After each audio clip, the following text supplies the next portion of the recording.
Alright, we are live.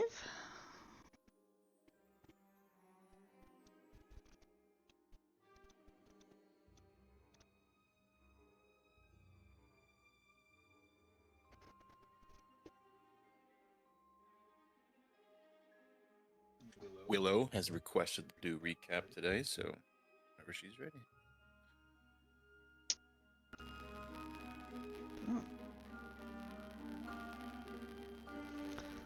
Let's see if my throat wants to work right. Should have practiced this. So we usually practice this. Session 30. Negotiating with the beast. I am the howl of the northern wind, and my pack wants meat.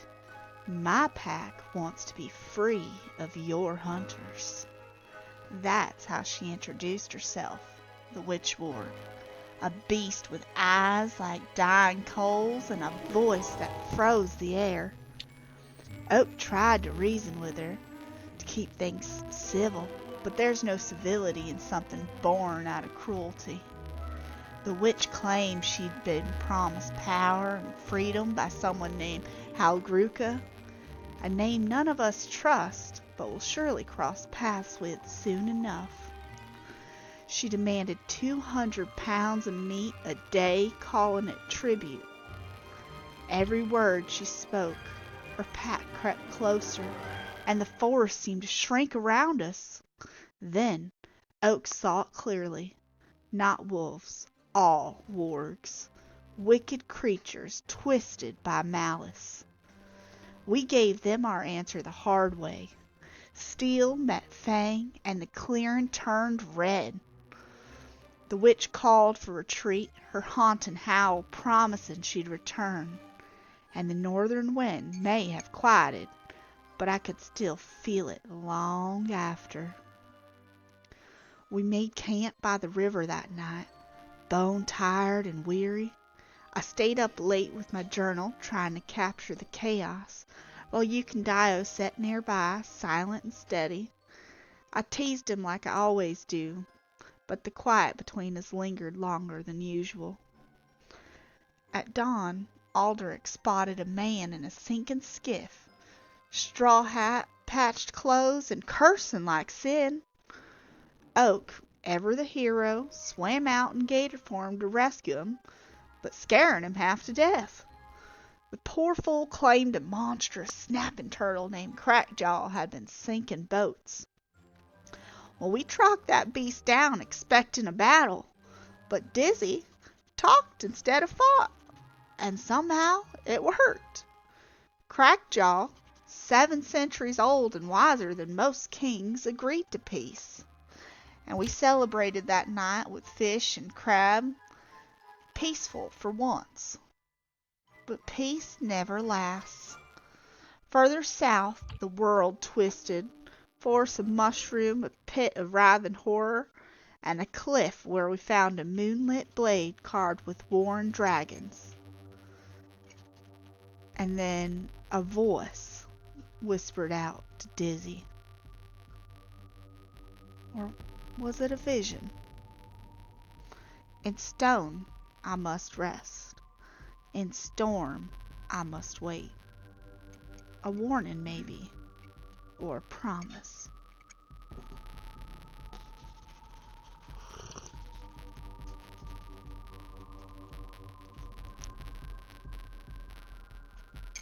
That's it.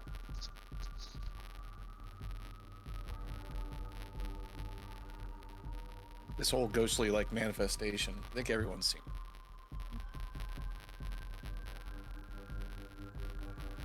Does he just touch the sword first? Touch the sword first? I think so. Maybe Aldrich. Aldrich did? Somebody did. I don't know, we have a whole I feel group like of I touchers. was like backing away from this. But We got a I think you whole were. group of touchers, so I don't know.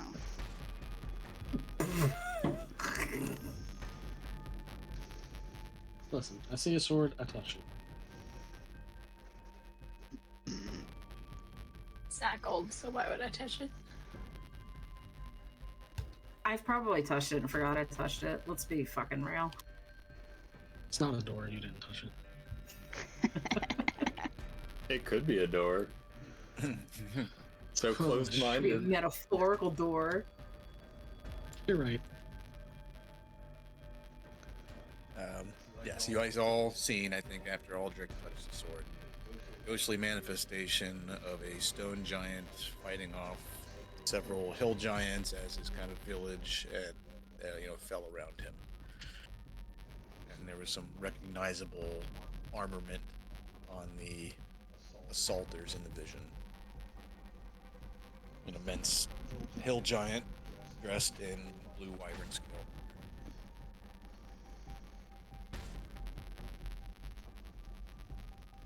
And that's where we're ended. That's where we're going to pick up.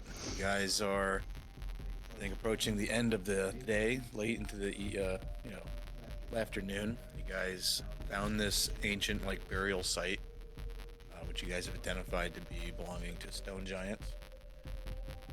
And as she described, there's a immense sword with a slight crescent moon-like curve to it.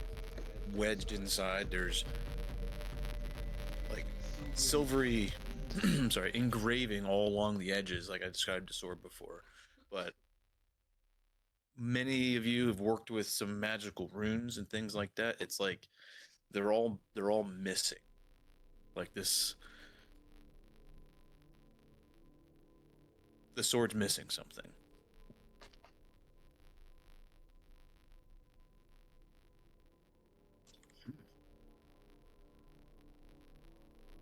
So, with the last couple hours of sunlight, what's the plan?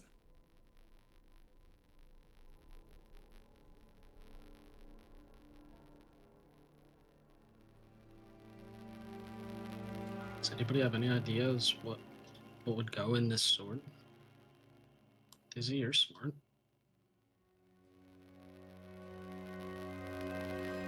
You know, Aldrich. I wasn't the most clear. It's like the runes, the magical runes and engravings that used to enchant this weapon have been removed or stripped. Gotcha.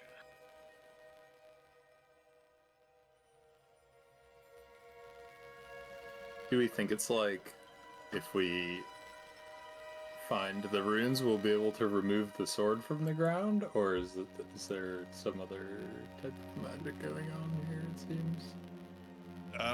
You can roll an arcane or nature or giant lore.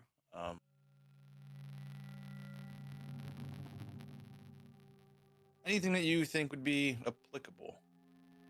I'll do nature because you said that, but Yeah, I did say nature. So affiliated, but you're not too sure. You're not too familiar with stone giants and their rituals or anything like that. But Would I have any knowledge of giants given my background? probably more Like than to be able busy. to roll that? Did I do any better? What was the rolls again? I'm sorry. Giant lore would be the most applicable. Nature would be be fine. Arcane or occult, even hell, even religion. You're looking at a dead burial site.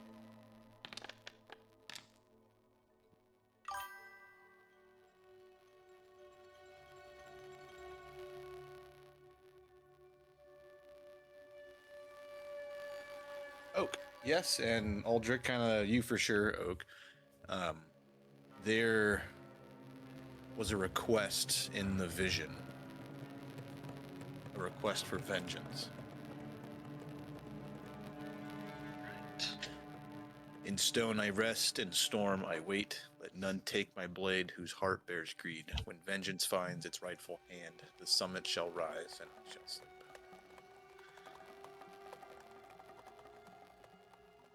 We need to kill Gragglebeard. We know And Oak, you're associating this to like an animal totem thing you've heard of before, where an animal's spirit can sometimes get trapped. This almost seems like something like that. Uh, this stone giant's spirit is unable to rest until his vengeance is sated.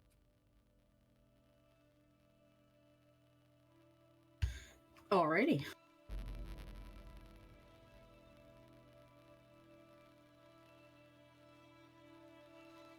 Ekandayu approaches, and after kind of hearing smarter people, explain what's going on, and he's pretty familiar with giants also.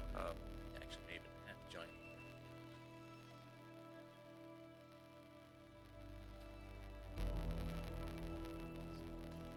He does. He has giant lore.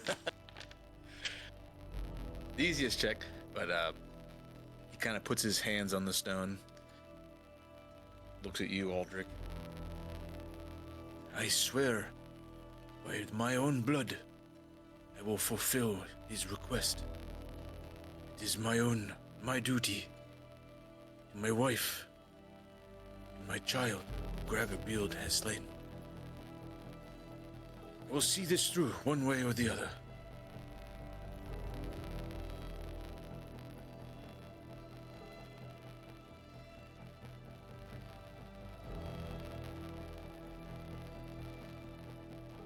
We will have vengeance. He's haunting my dreams too. So we set out. Back on the trail.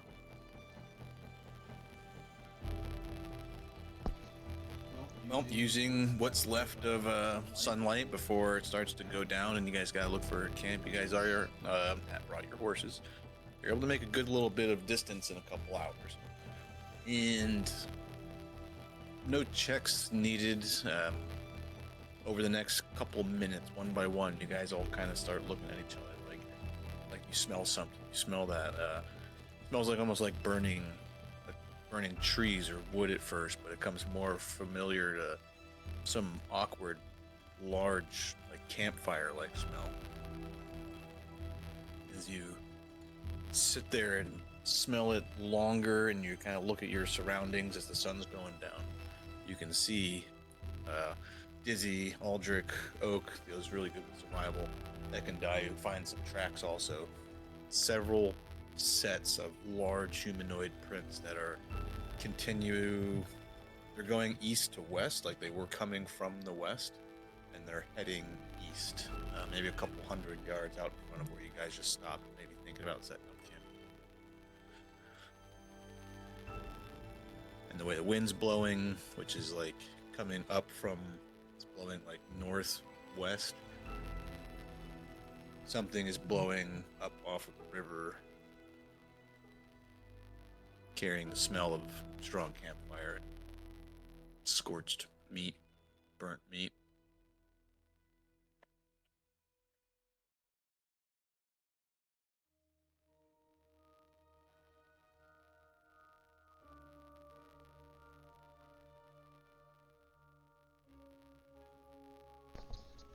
Are these like, you said they're large, like giant kind, troll kind sized? Pretty damn big footprints. You have seen several large humanoids since you guys have started this adventure. You guys seen a frost giant that was all beat to shit in the keep when you guys first started out. You seen an ogre. They're pretty big. Definitely a large size human. A humanoid that's 8, 10, 12 feet tall. And several of them. Looks like 3, maybe 4 of them. Well, this is You don't notice clawed anything, like you don't think troll. The gate's wrong and there's no clawed foot, Well, this definitely bodes investigation, but I don't know if I'm much interested in starting a fight right at sundown. Dayu speaks. I do think we are close enough to use the night for scouting purposes.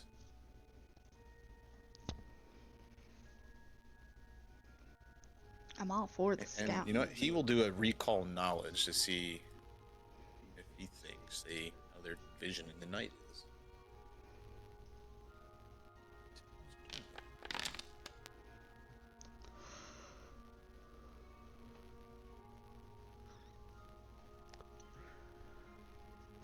Fionn, what have you been doing the last couple hours since you left the cairn and burial site and seen the vision?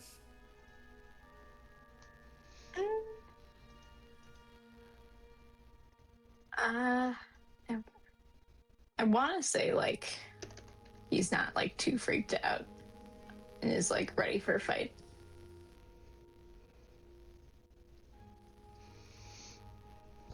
He's definitely suspicious though.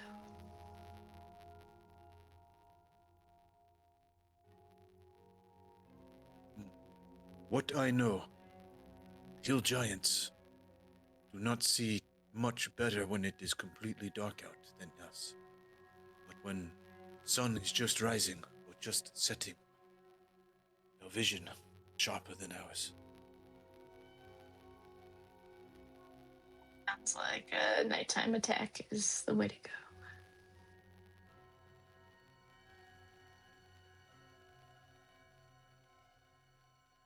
I volunteer to scout tonight, at least to try to see what we are up against. Unless, of course, one of you wish to go. I mean, I'll go with you. I don't think anybody should be going alone. I'm not so sneaky, so I don't know if this is my assignment. Gandai flashes to you, Fionn, and, Yeah, I I'm can probably barely pretty hear your stealthy. footfalls when you follow me. The shadows are your friend, too. Yeah, I can go. I don't suppose those things you carry have a quiet mode. Not as far as I've seen.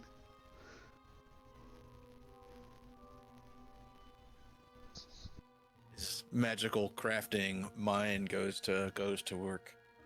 Perhaps I will work on this for you.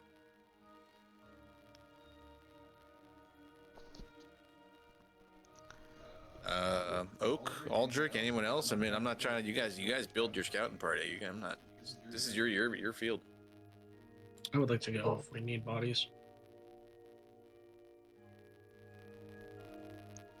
Who had the vine arrows? Not I. Didn't someone get them for Ekandayu as a gift? Wait, I think No. Leon did get them. Yukandai gave them to Yeah. somebody after unlocking like a companionship level. Well, I did buy him a gift, but I forgot what it was. You got him a you have ring. two vine arrows on you. Oh, you can take him. Just think they might come in handy, possibly.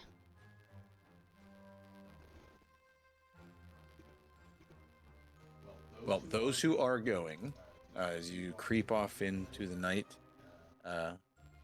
there's not many clouds out, so you got some moonlight. It's like a low light vision setting, so you can kind of see where you're going, navigating. Using the smell that continues to proliferate through the night, you guys are able to kind of hone in generally on where you're trying to go. But those who are going, roll a stealth check. Can I You guys try to sneak around. get you to give me those vine arrows, love?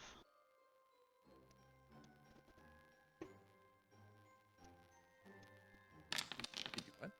The vine arrows from Nice going, Paddington. Fionn's. Yeah, we're not on. Yeah. Hold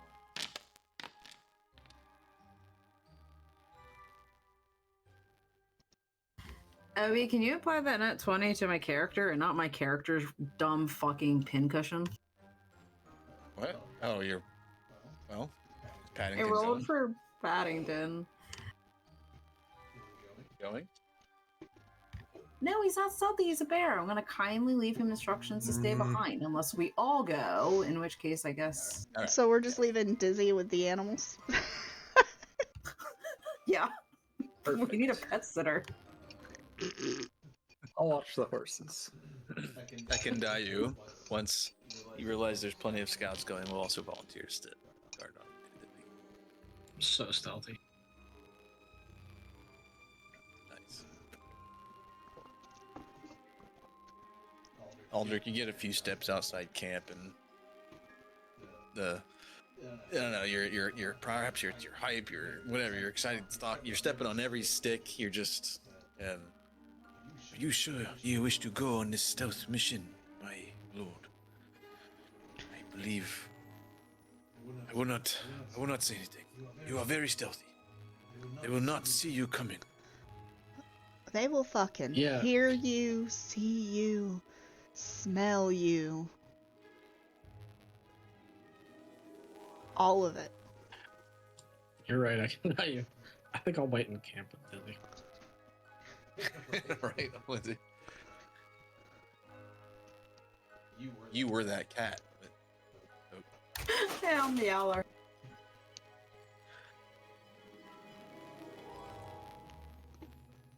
All right, you guys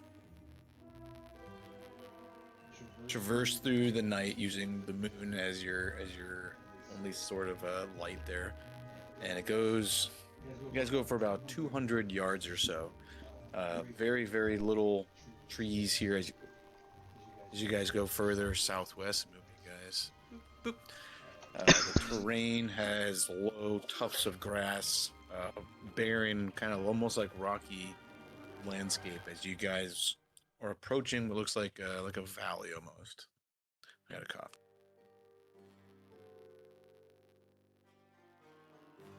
The Oak, you went. Give me a nature check. Dizzy, you can also. As you guys are all on that, you guys can feel like the wind start to like howl through like a low part of the valley that you guys can look down on. Like I said, there's a strong scent of smoke and scorched. Ahead, you hear the sound of rushing water and the river. Down below, you can see white cascading like waves, reflecting on the moonlight. On the far, you see an old bridge, ancient, cracked and broken. Its center is like collapsing down into the current below, big gaps in the bridgework. On the other side, the cliffs rise. Like I said, there's sharp little tufts of grass and stubborn shrubs clinging to the cliff sides. On the other side of the bridge, you can see flickering camp light, except for it's exceptionally large. Flickering's the wrong word. Roaring would be correct. A campfire that's almost the size of like a small wagon. In the camp light, you can see big giant boulders are forming like a half ring, almost like a windbreak, or possibly like a defensive thing. And all in the camp light, you can see, hear almost when the river gets a little quiet. Boom, boom, big thunderous laughter and guffaws. You see a tangle of like broken carts, stripped logs, giant-sized bedrolls. Like I said, around it, several massive humanoids are lounging around, tearing at pieces of meat off a bone. You guys are maybe about another 100 yards away, looking across real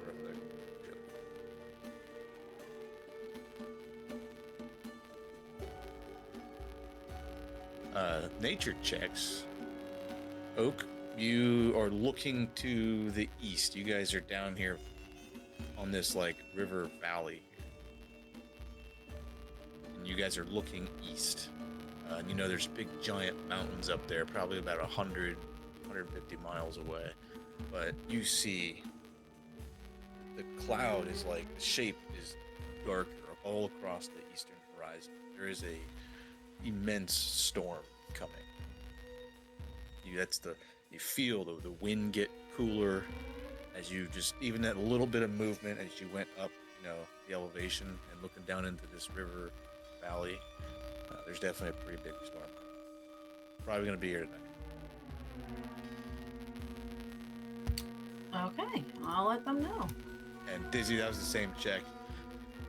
Not quite getting the river valley wind chill coming through, but it hits you 10 minutes after they're gone. You feel the temperature drop several degrees and the wind pick up just enough, and sure enough, you turn around and lick your thumb, put it up in the air, and you can tell the clouds are forming heavy, dense rainfall.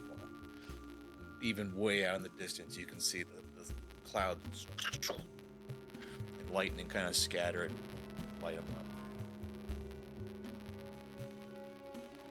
I'll start making some preparations around camp for the storm. I don't know exactly what that would entail with what we have, but you guys linger there on the valley 10 minutes, 15 minutes. Big, large shapes, like I said. There's different... You are very convinced there's not just giants here. There's 2, maybe 3 giants. Figures that are 2 to 3 feet taller than the rest. In total, there might be half a dozen. Maybe 1 or 2 others that you're not counting them right from the distance through the shadows and the campfire.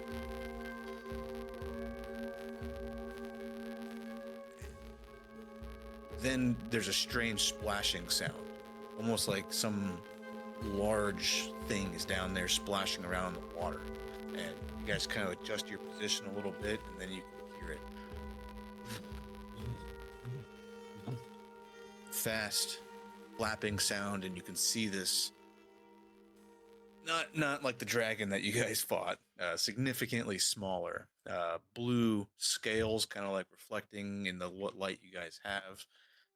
It looked like it was like swimming in the river, and it bursts up out of the water, flaps its wings, and goes and lands pretty close to the campsite. Anyone who's seen it can roll a nature check to try to identify it.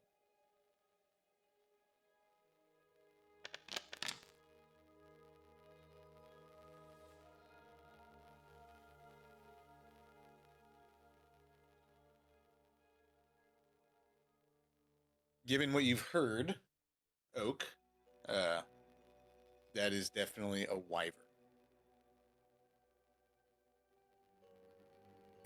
On a scale of 1 to dragon, how dangerous is this thing?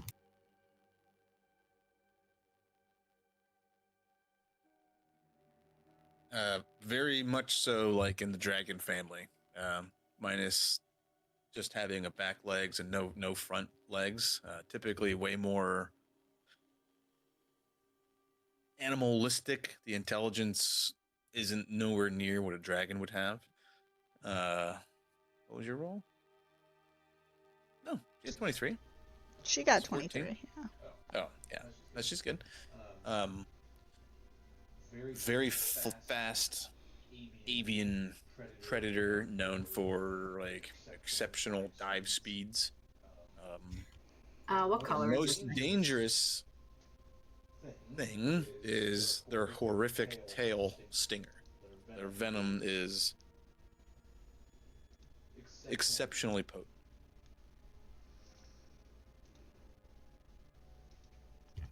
What color is this one in front of us? Blue. Does it have any missing scales? No, it's dark, but it looked very fresh and large and Intact. Okay. intact. Is it free or is it tied? Looks free. Great. Can I talk to it? Can you not? Okay. Can I touch it? You guys are about 100 yards away, up on a valley, kind of overlooking, on a cliff, over a cliff, kind of looking down into a river valley. And crossing the valley is a bridge, and under that bridge is the river that is running. Listen, I'm gonna go out on a limb, alright? And it's a pretty good damn limb that wyvern is affiliated with the group over there, considering Gragglebeard wears their family like armor. You go talk to that thing, and maybe things go great and it becomes friendly, or we're fucking over here by ourselves while he tells everybody dinner just delivered itself. Fine. Oh, Conker's back down where she was, just looking put off and sad. She can't go lick the dragon because Mom said no. When everyone's here and you want to try that, that's great, but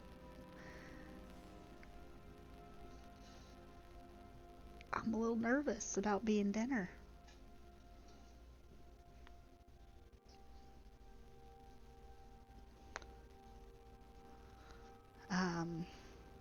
So 6 large creatures and a wyvern. You pretty sure?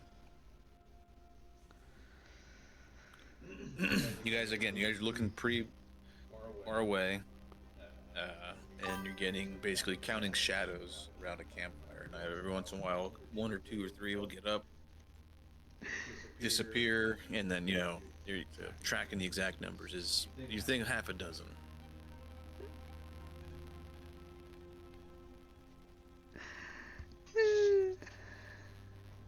Even. I mean, go ahead. What's your thoughts, Vion? Like, Probably go back and get the others. We can't do this alone. no, we can't. Are we wanting to do it tonight with that storm coming? Potentially. All the signs are kind of pointing into sit down for a little bit and wait it out. The wyvern could go away and the weather can clear up in 20 minutes if we just sit here. I don't think the wyvern's going anywhere, hun. The weather could clear up. I'm trying here. You crushed that nature check. It was like 27, looking out towards the east, towards the tors. That storm is going to be here all night, and It was a likely into 32 was her nature for that. Yeah, it was great. It was really high. Oh yeah. Oh, I crushed it. Or we could use the storm to cover our tracks and try to get past the wyvern in the cover of the storm. Just somebody has to go get Dizzy and our menagerie of animal life. So maybe let's go back, secure our horses, make sure they're safe from the storm, get something to eat, because I don't fight well on an empty stomach. And then maybe head in, maybe if everyone agrees. I think at night in the cover of the storm would be a decent bet. If I get struck by lightning, so help me God, I will haunt you guys.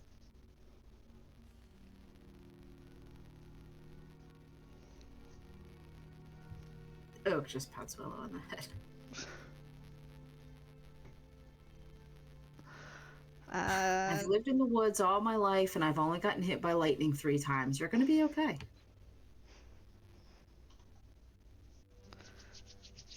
And I guess we head back and talk to the rest of the group. All right, you guys retrack your footsteps. Sounds good to me. Aldrich? Pretty easy task. I'll make camp. Oh, that's right. He couldn't leave because he had fireworks shooting at his ass. Okay. Not sneaky.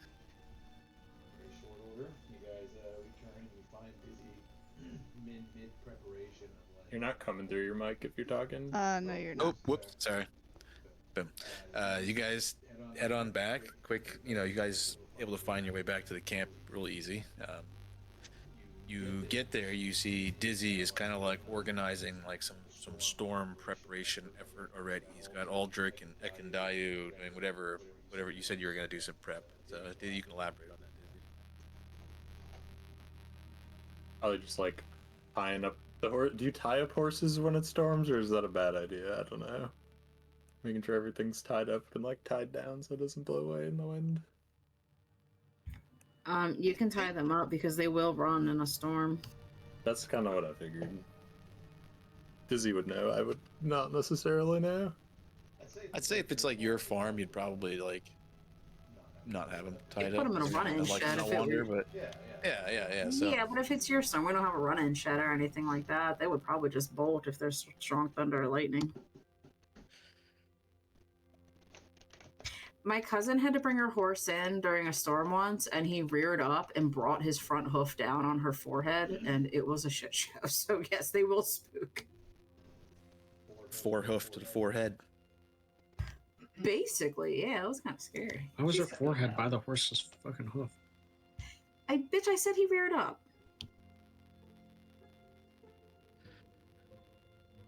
Well, a couple hours have passed after your scouting adventure, making it way back. It's about 9 o'clock or so. You guys have set up a little camp. I'm not sure if you guys have an actual fire or not, if you guys are trying to be so close. You guys are about 300 yards out, 400 yards out. You guys are not very far away. It's pretty flat terrain. The only thing really separating really good visual distance of the fires, if you guys did have one, is that the elevation kind of goes up from here towards the river. I don't think we would need, if we're not camping for the night, if we're just setting up a plan, I don't think we would need a fire. But that's up to y'all. I mean, you tell me you want to attack tonight, we'll do it. I'll do it. I ain't scared. I am scared, but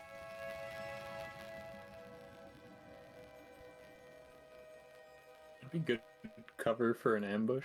Maybe it'll mask the sounds of Fion's gunshots. that's Should a get a good point. silencer.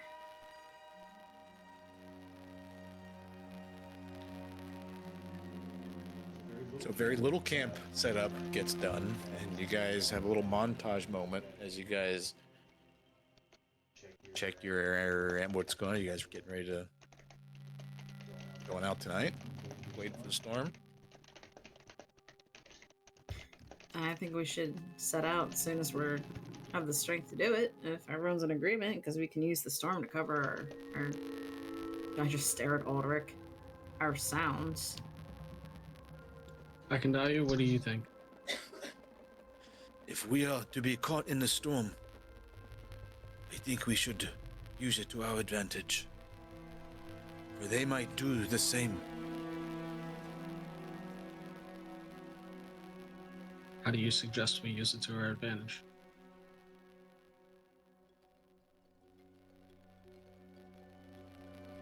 Cover y'all's loud asses. Use it to Asses get don't- close to the campsite, perhaps. The rain and thunder will, he chuckles, will cover your kingly steps, my lord. Stop Oh, kissing my stifle ass. a laugh. You could just tell me I'm fucking slow and loud. You are very loud, my lord. Wouldn't say slow, but very loud. You have a presence about you. If we could get you close to the camp, and any others who would be, well, more helpful, up close. The bridge you described, how long is it? And I imagine you guys went over what you've seen. Yes, we share the details. Share the details. The bridge crossing in middle of night, broken and battered like it is, sounds dangerous, my lord.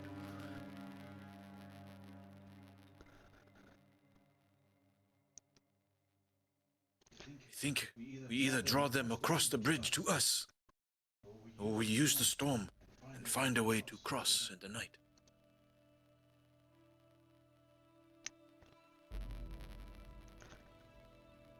It's probably a good plan. We could probably use Oak's plan with the the wyvern, and the wyvern would probably go get them for us.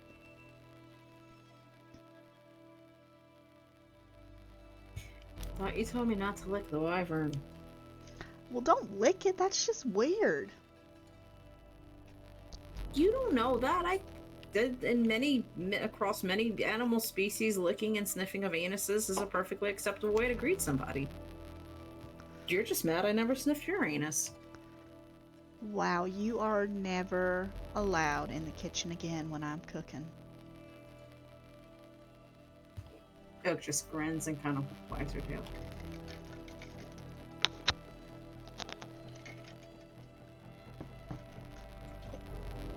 That I think we aside, should go tonight.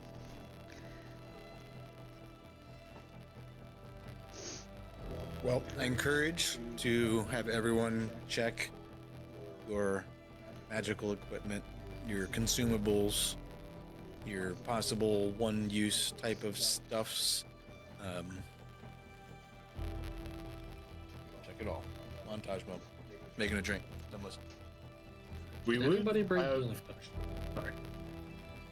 we would have rested since the ward fight, right? yes. Yes, we should all be fully healed and recovered. Maybe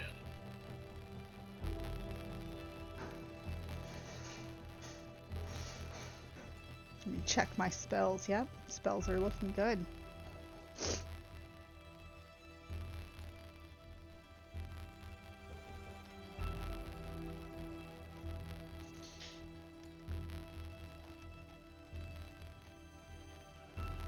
Alright, I've got like 10 healing potions and I'm elixir of life. I think I'm good. Jeez. Healing potions does everyone else have? 0. Oh, Alright, I have well, some. I will redistribute some of mine once I can do. I guess I can put them in the party stash. Never mind. I'll just do that.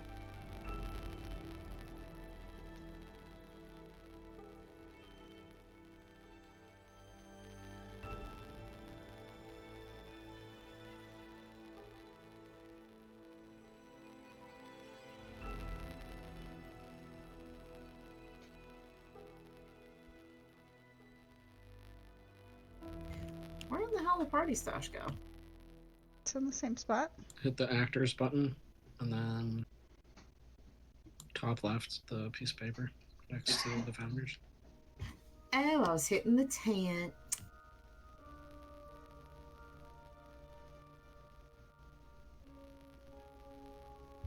Okay, I dropped like 6 healing potions in there, so.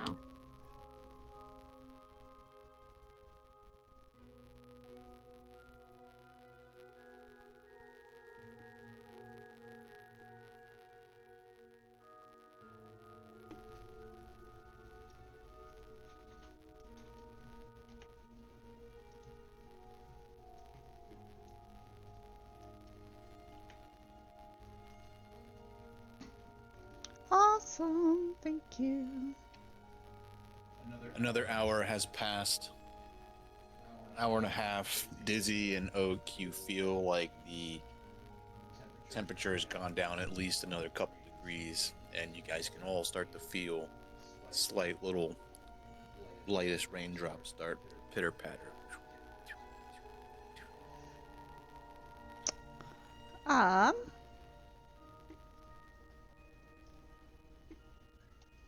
take one of these too.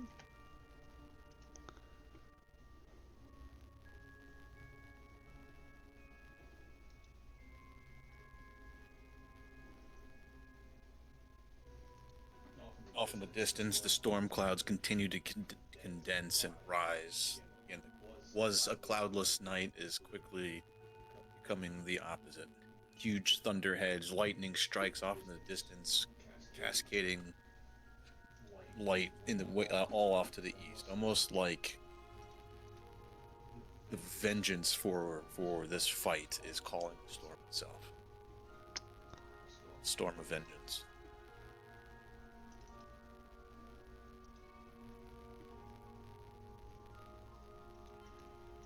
And once again, you guys follow the footsteps of your scouts earlier. You guys are heading out. Yes. I don't want to jump the gun. Ready. Ready? Rock and roll. Following your scout steps, you see that cliffside that you guys were scouting off before. You follow it south a little more, and you find this spot where you're able to drop down the cliffside in 5 and 10-foot little increments, using each other to lower each other down very, very safely and quietly. And again, you can see flickering large campfire light off in the distance, tangle of carts, logs, bedrolls on the other side of the bridge. And Aldrich, Dayu, and the rest of you see it a moment later, the reason that you came. A hulking figure is walking amongst the brutes. His beard is mattered with grime, streaked, like it's black. You see streaks of like silver, like lightning and storm clouds. You see every time the lightning strikes, this blue scaled armor gleams, sparking faintly every time he seems to like shift his weight. He stands up from the distance on the other side of the bridge in the campfire, shoulder like bashes one other large figure, probably 4 or 5 feet shorter than he is, and like tears a big like haunch of meat off of something and rips into it. Put you guys on the scene.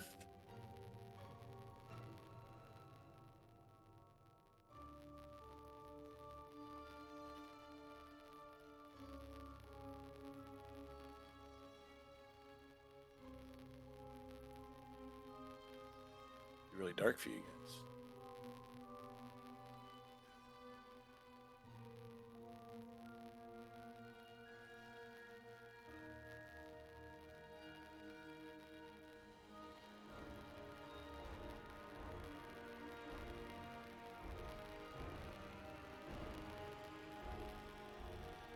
Hoke's the only one with dark vision.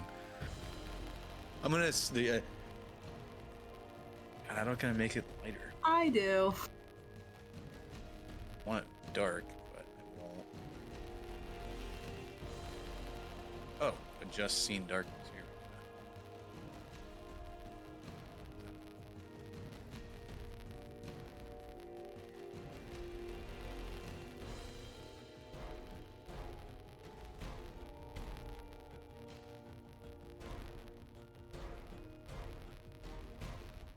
Sorry about that, y'all. There, oh, he said his Gragglebeard, his armor. And you guys climb down the cliffside quietly as possible, get as close to the bridge, and currently you don't think you've disturbed the campsite. You see one at a time these figures kind of come into view as the shadows shift. And you guys count 5 wandering at different spaces on the other side of the bridge.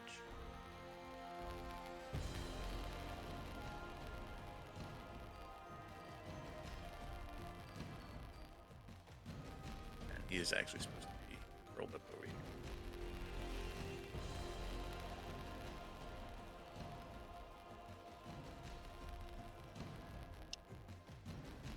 Oh, and an echo dial. Feel with keeping Aldrich, you know, the storm, the thunder, the lightning. This is probably as close as you're gonna get without some type of other assistance. If you're trying to get like melee and stealth across.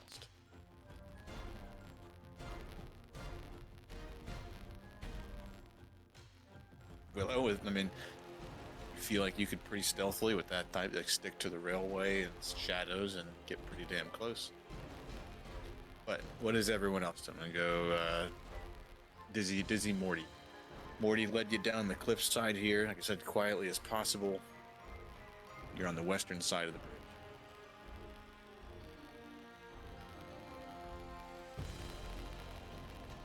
I'm good with waiting back here. I don't think I'm really meant to be on the front lines, so. Or there's like looks like some tree cover here. I'm kind of hanging out on Morty in the tree cover.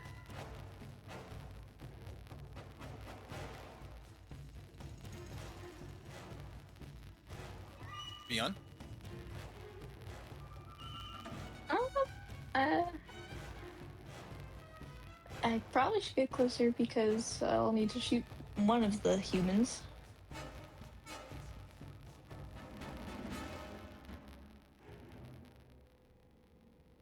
Being this close now and seeing them this in this much camp light, those are ogres, the smaller ones. You guys are actually only seeing 2 hill giants. The other one, down here to the south, he has a bunch of strange markings, almost like tattoos all over him. It's hard to really make out what it is. He's actually possibly almost like a foot taller than Gragglebeard, but he's like really like lean.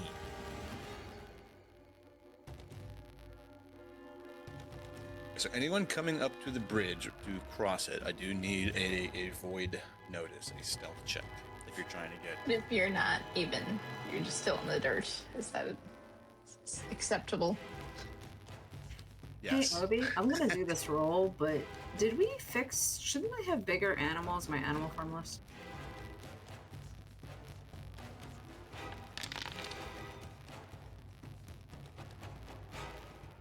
Wrecked. Like large forms? Yeah. We left off on a conversation about this.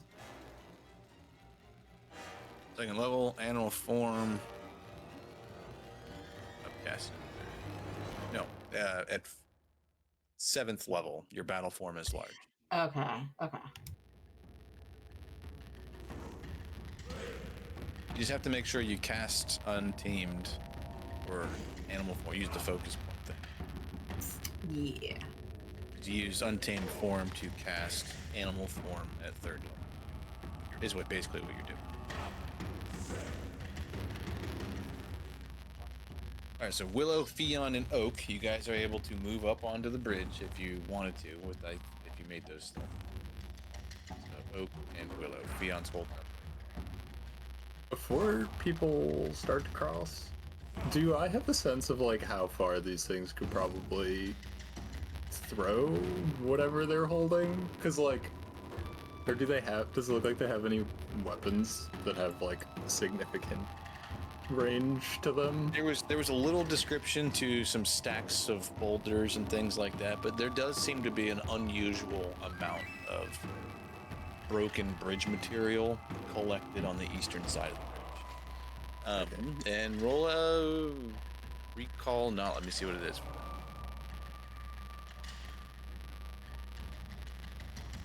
Society works. I have warfare lore.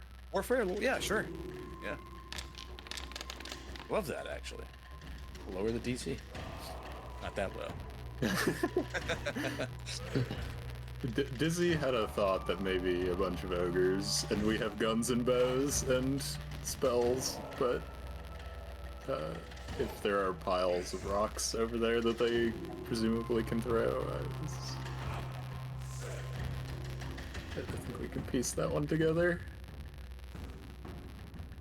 But we won't just be able to kite them across the bridge for free, so I'll go back to the trees.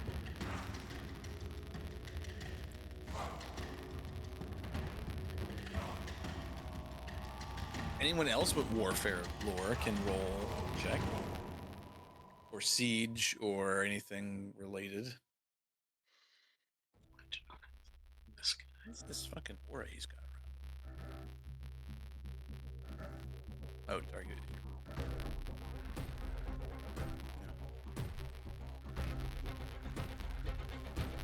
Aldrich, what are you doing? You hanging back right here? Waiting for... I'll move up, but I'm not going to attempt to do any stealthery.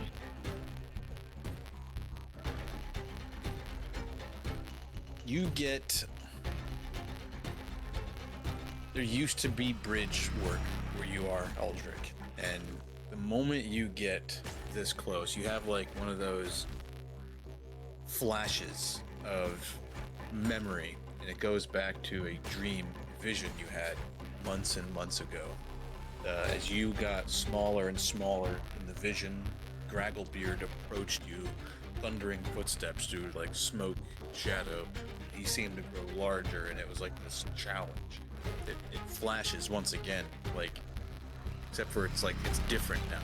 And as you step onto the bridge, you flash, boom, you see Graggle. You take another step, another flash. He seems to shrink smaller in your mind. It almost is like driving you to a rage. But as you get that close, you see a large shape immediately stand up on the other side of the camp. And he like whips his head across it, like looks almost through the rain. There's a lightning strike.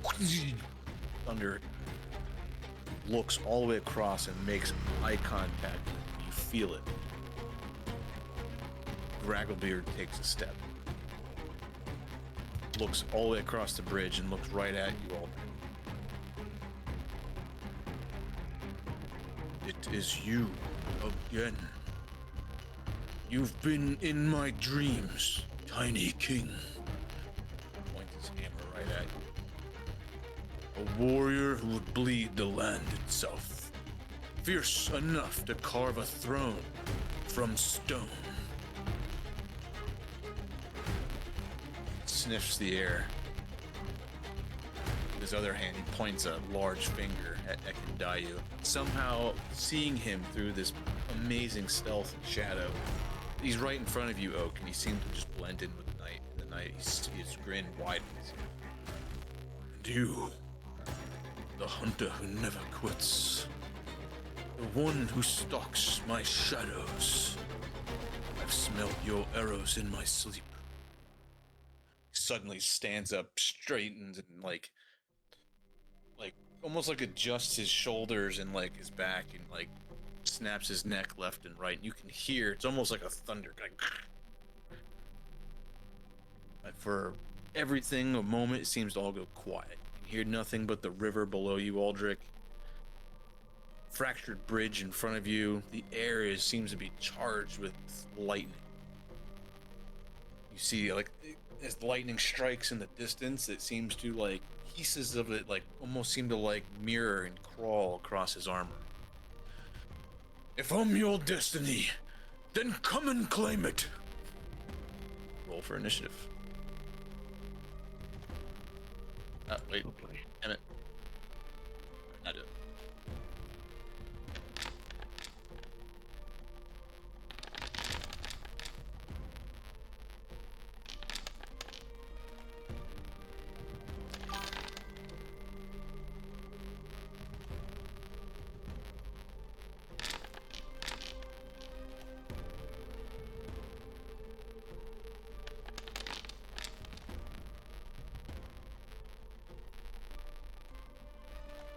Willow.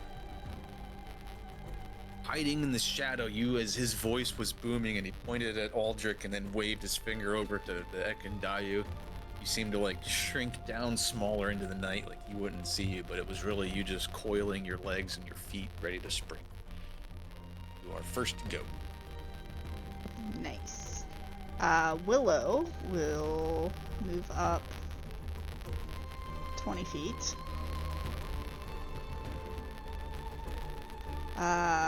Having already drawn her short bow, she will take aim with one of the new vine arrows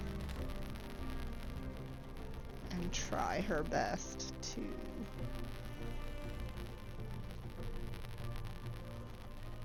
land true.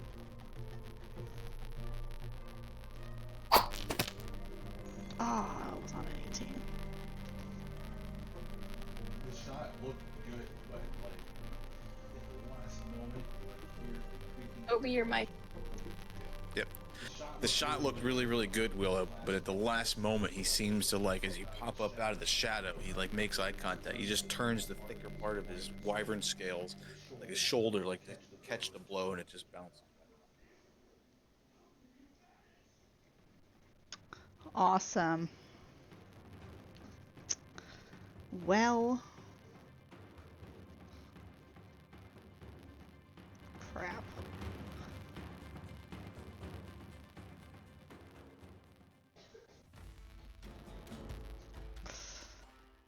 I will try again.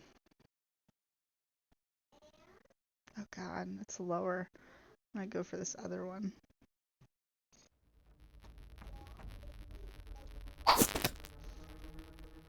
Miss. Good arrows down. Well. Just... Dizzy, you are up next. I see Willow trying to take aim at the wyvern right away. Oh no, that was that Gragglebeard. I'm gonna shoot some lightning at the wyvern, regardless of what Willow did. regardless of. I love it. Oh, shit.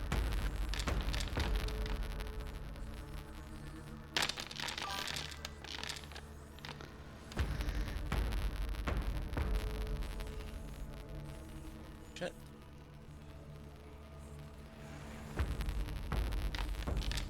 Big lightning man. Oh, I thought it was gonna be a 1. That would have been nice. He still takes half, wearing metal armor made of.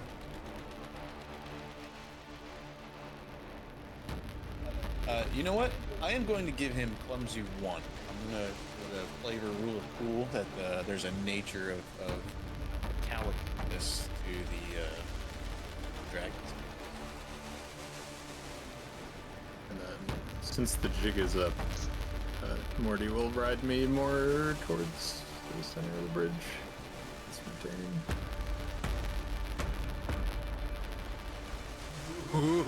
What's this, boss? The food comes to us for once? No hunting tonight. You hear this big buffoon of a ogre stand up. He's got this giant, like, two-handed axe in his hand. There's something weird about his facial structure as he's seeing it, Willow. Like, you see his jaw and his mouth are, like, exceptionally wide. His gullet and his, like, you question if you could just swallow you whole. Yeah, they're pretty tanky looking.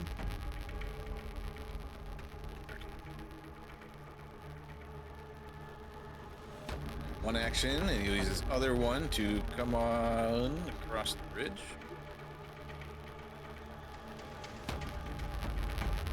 As he gets to this point here, actually, as he steps his left foot, you can see a little bit of rock and stuff crumble away from the already broken piece of the bridge. He gets a little excited seeing you, Willow, all close. Woohoo! So small and snacky. He, like, as he ends his turn, he's got his axe actually off to the side in one arm, but he's leaning in, like, opening his mouth real slow, and it just, like, continues to open and stretch. It's like almost 2 feet wide now, but he's out of action.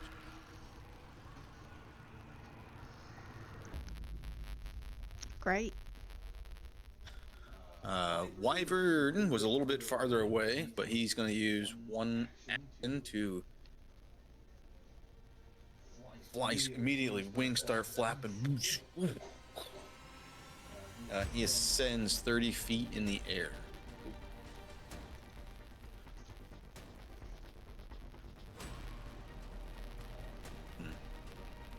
He goes another 30 feet into the air, just straight up. Tap speed. Straight up.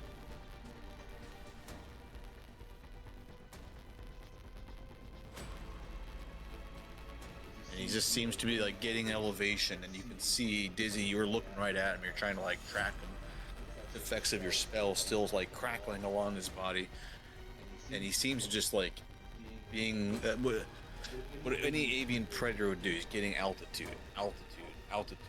You guys heard about them being exceptional divers and very fast. And again, he just uses his last action to gain another 30 feet. Aldrich, you're up.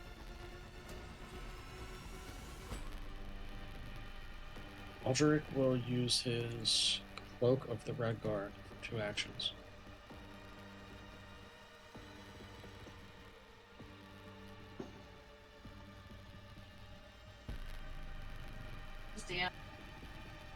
Nice. I gotta do this every time. So I linked it in chat. Yeah. There we go. Okay.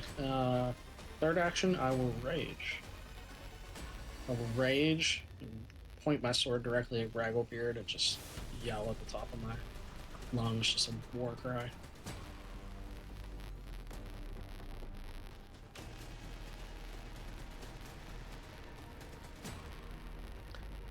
As you rage and yell, you hear indecipherable. There's no words to it. It is just rage on your end and a monstrous roar in retaliation on his as he just. As you guys kind of like roar across each other from the bridge. Fion, you're up. Oh, should I shoot? Oh, shoot the big fire.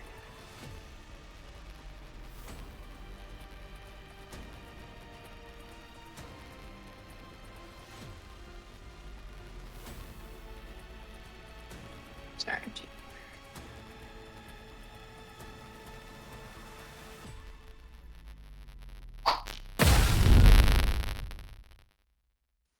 What?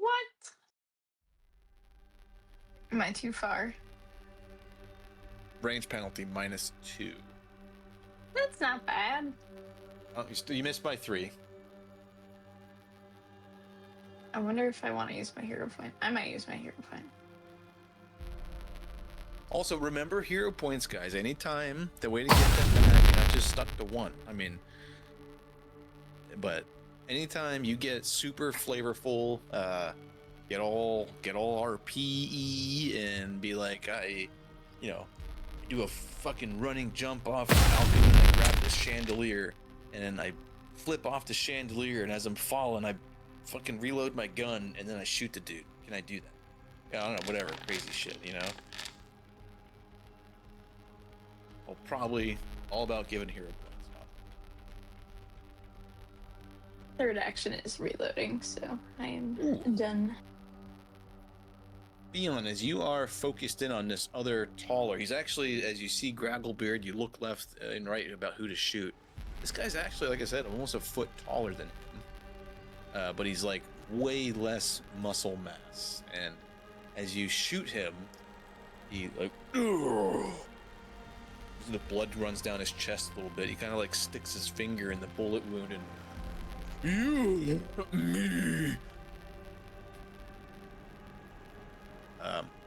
But it looks like as he looks up across the bridge in the general direction of where your group is, you see like those tattoos on his skin start to like race and like turn blue. And anyone speaks Jotun, giant?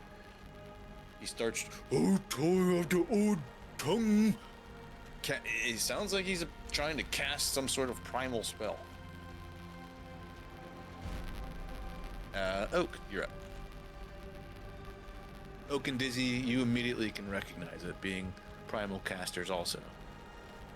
It's very unorthodox, giant beast learned in the woods, but he's doing it.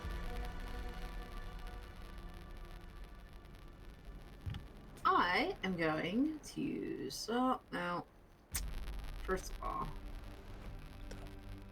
I can't undo that cast. Oh my god.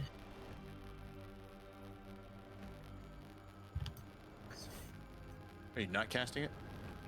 No, I'm not casting it. All right, I will God, I wanted to. Gotcha. Thanks, Obi. All right.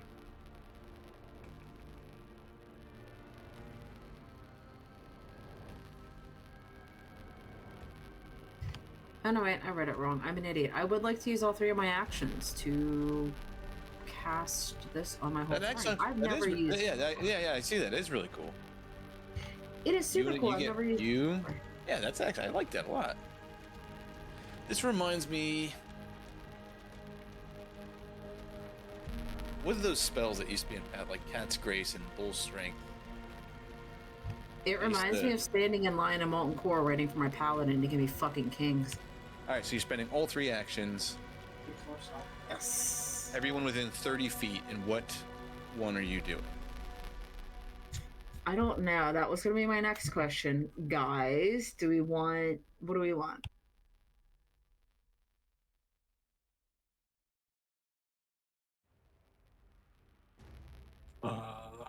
I like west and east, but that's my particular gameplay style, so. You guys came from the west, and there's a storm coming from the east.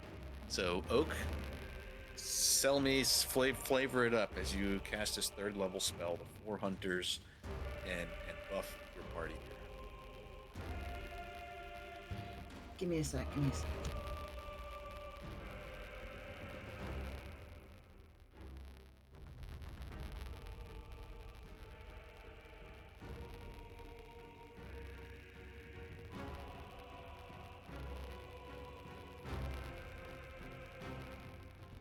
Okay, our party arriving from the west was warned of perils in the east as the storms drew in, the sky is getting darker, the winds getting more violent. We were all warned, and yet we proceeded in. We tread west and west and west until we came across this bridge. And now, with this giant in front of us, I feel as though that we shall take the blessing of the west to keep us light on our feet.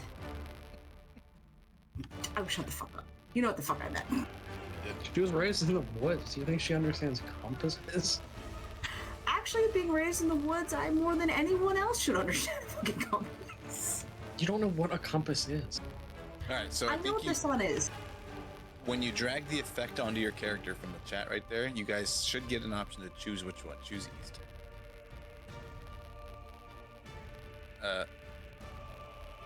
Oh. Wait, I was going for west. I was going for west. I'm sorry. Choose west. Yeah. My bad.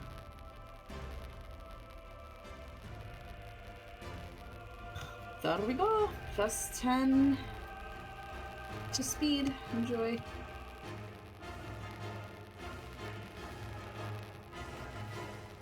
Speedy as fuck.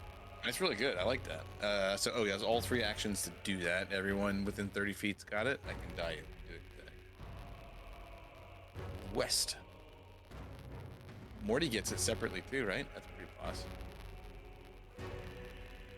I think Willow was there. All right.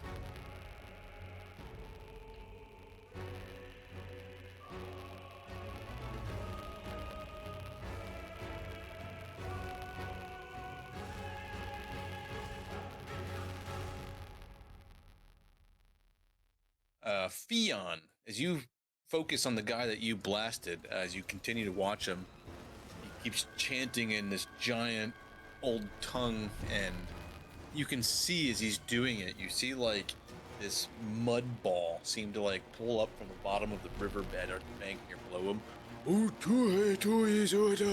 You who shot me, take that! And this like packed ball of earth and mud comes flying across the way in your direction as he casts exploding earth. Oh, it says -2 fortitude.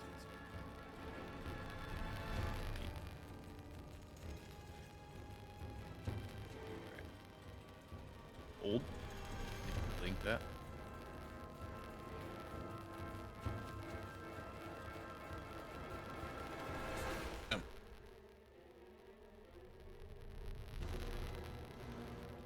So click that fortitude save, Vion, as he throws this ball of earth in your direction. Nice. Now, you're so focused on this guy, you see it coming, and you got the rail is made of metal, and it's still mostly intact, whereas the bridge work is all old stone. You see this big magically conjured ball of mud and earth. See it come, you duck down, and just it would have probably caught you right in the chest, but you duck down perfectly, and it smacks right into the railing.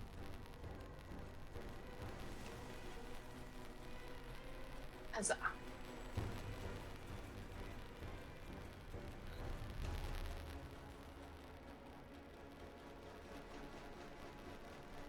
Gragglebeard uses his first action, and he goes and he picks a rock up off the ground here right next to a big piece of old bridge work. Tosses it in his hand once, and Aldrich, he throws a rock at you.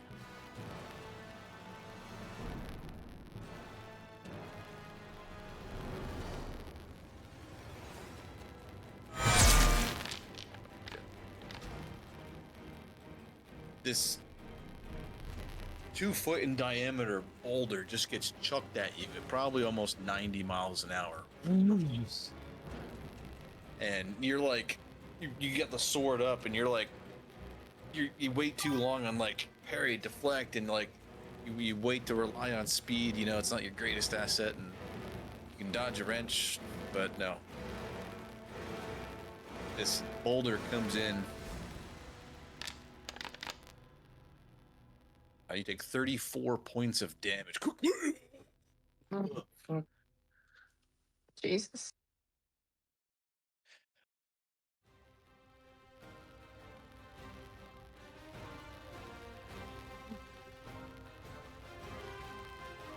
I see you, tiny one in the shadow. You move fast enough to dodge? He tries to intimidate, demoralize you below. Oh, too far. Wait. Suck it! Alright. Sorry, Moves I up. used your action. Gotta fuck that. I thought it was 60 feet. It must be. What? Willow Close to sticks gotta her fingers in her ear. I can't hear you.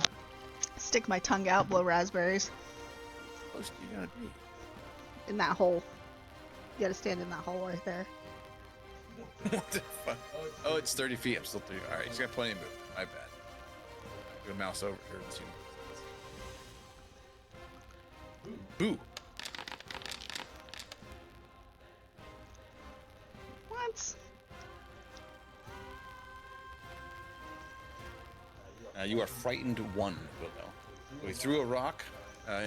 It's one action for him to he's got this fancy thing called throw rock. You can just pick a rock up within reach or retrieve one from his bag of rocks. He has 5 rocks in it. And just chuck it at you for 1. And then he used one action to move up, and then he pointed at Willow.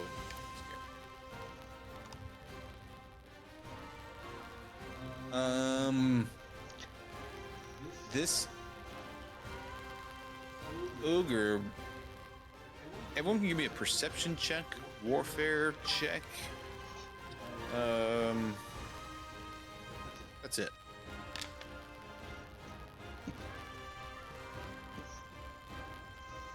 My rolls got me nervous tonight.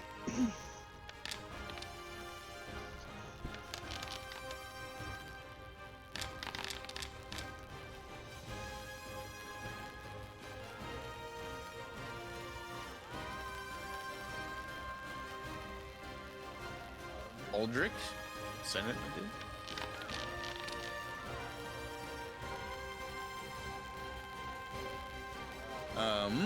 Does anyone speak? Giant? Newton? No.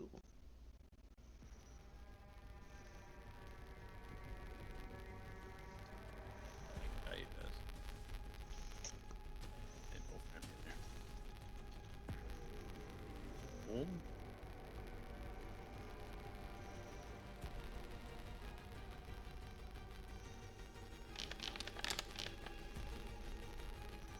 What? Crushed. Fion, you see it. Oak, you see it. Ekandayu sees and hears it, but Oak and Fion, you guys are looking across the bridge, and as soon as this ogre takes a couple steps onto it, you just see him stop all of a sudden and like say something in a language you guys don't really understand. And he immediately goes back across the bridge. You guys heard a single strong word get said by Gragglebeard as soon as he started to get a little close, and then he immediately went back across the bridge. He said, "Go back."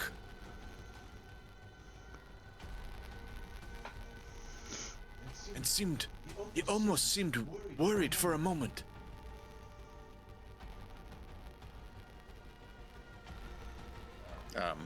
Instead, he'll use his last action, and Willow, he chucks this javelin at you from long range here. and you're easily able to dodge to the side.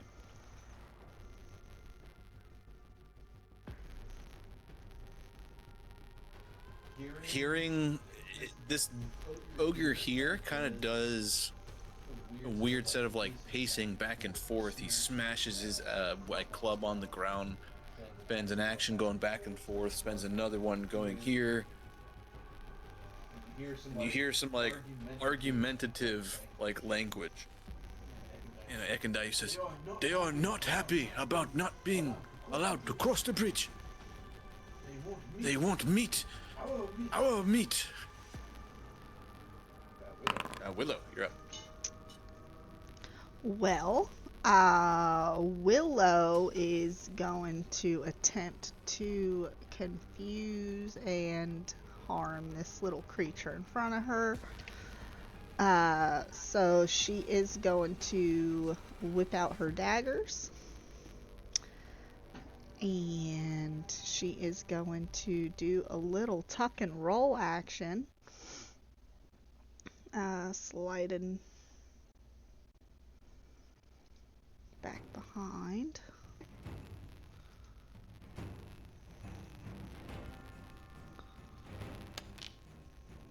Ugh, 3. I am going to re-roll that with a hero point. Of course. Why is that always me? Every time.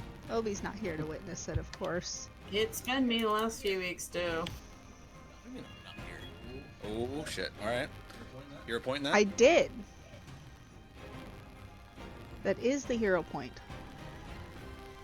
So I get my hero point refunded, but it fails. You rolled a 1 again. No, I rolled a 3. And I re-rolled, and I rolled a 1. Oh shit. Yes. Well, that's bad dice. And she just goes, ah, fuck. Well, looks like my dice go. She's just gonna, like, swipe at his, Trigger reactions. You don't have. she's gonna just go for the calves, I guess, the legs.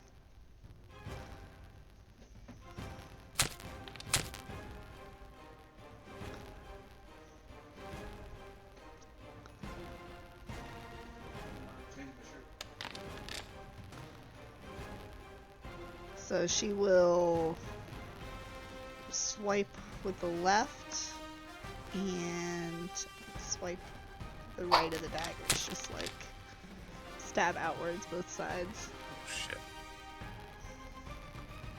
So just eat, that's it. That's my turn.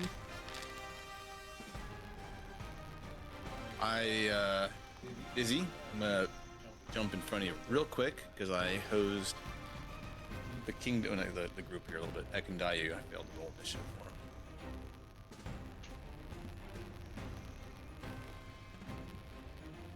him. Go for it. Go ahead.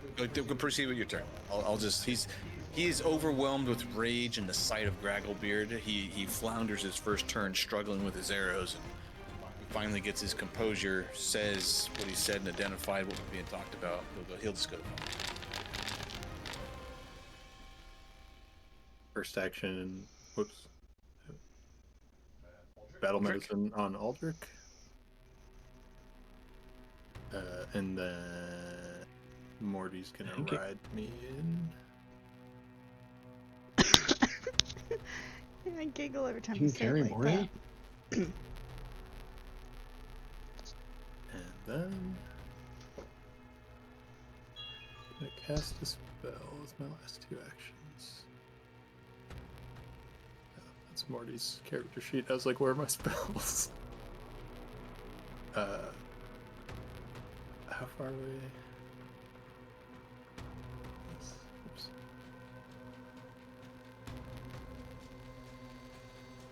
Okay.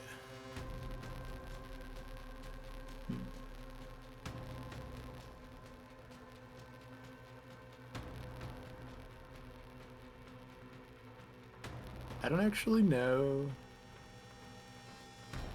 how far electric arc can bounce. I don't know if I can bounce between this guy and Gragglebeard. It's a good question. Let's take a look. Within 30 feet. Range is 30 feet, 1 or 2 targets. Okay, I'll move That'd be my opinion.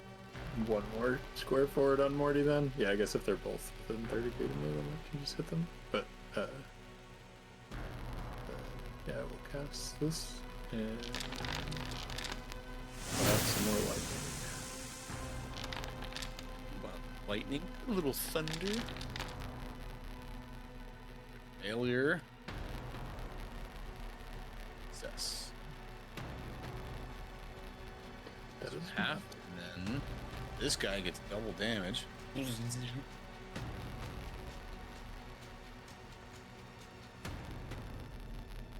I'm so hungry, and you are so small and tasty. And like I said, he was leaning in to bite you, and he disregarded. You slashed him in his face. You know, your dagger slashing left and right, and he just took it on the chin and just continues to lean in and try to bite you.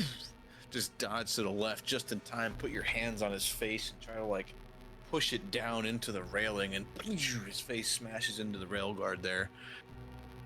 Come back here, 21. Come back. And he lunges again with his face and tries to bite at you.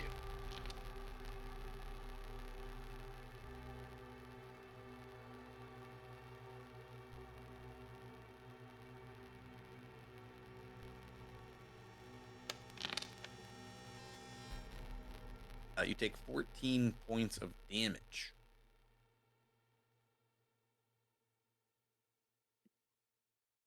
He has an ability called Glutton's Feast. Anytime he damages a living creature with his jaw strike, he gains 1d4 temporary hit points. Oh, why does it do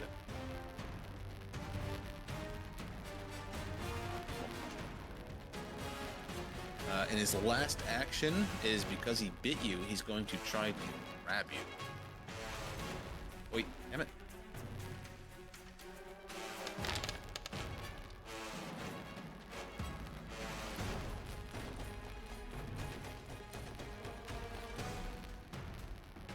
And you see Dizzy right there in front of you, like the front part of Willow. I'm sorry, I'll say Willow tries to like backward like cartwheel away from the creature, and he just too fast. His mouth wraps around her like knees, and like is like raising her up into the air. You can tell he's like keeping her like tightly locked in his mouth, and then he's probably gonna open it up next time he gets and just try to like down the hatch with it. That's his whole.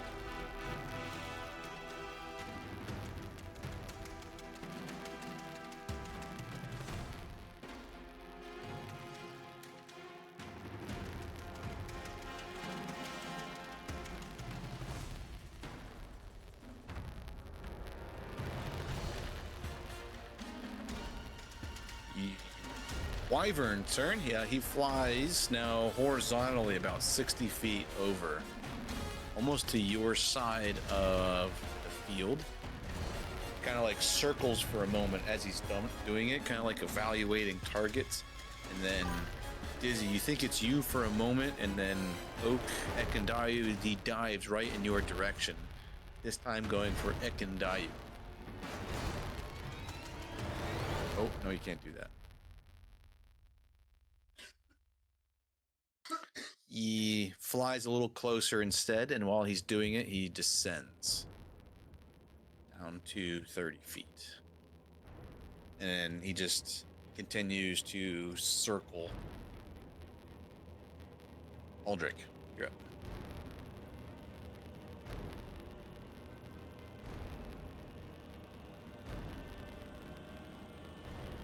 Aldrich will move up 35 yards here. It's almost like target this ogre glutton.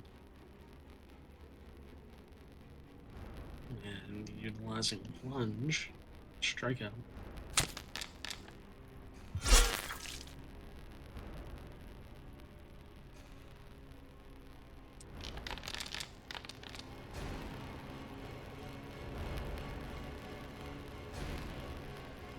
big target. He's not even focused on defense at all. He's just worried about trying to swallow Willow and just like taste this little halfling morsel. Huge belly slice, just try to. And you're pretty sure if Willow does get swallowed whole, she'll just probably slide right out at this point. As this guy is really messed up, he got blasted by the arcing lightning from Dizzy, and he is not doing so. Still alive. Oh, we'll try to stop that here. Try again at -5.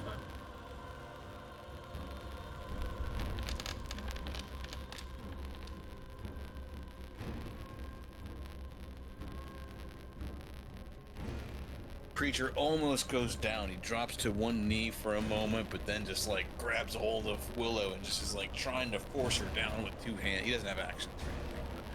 The creature is like, as he is near death, he's trying to do something. I will eat this tiny thing.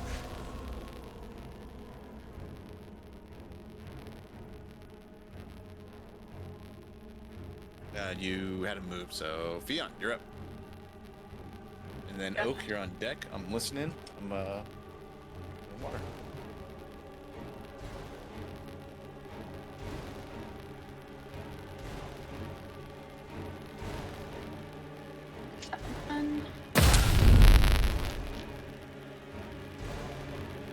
Hold on, I was targeting 2 people. I don't know. I don't know if it's... Yeah, it looks like the right thing. Okay, I meant to hit the guy who was right there, so I'm gonna untarget the faraway guy for a second. But I'll keep that.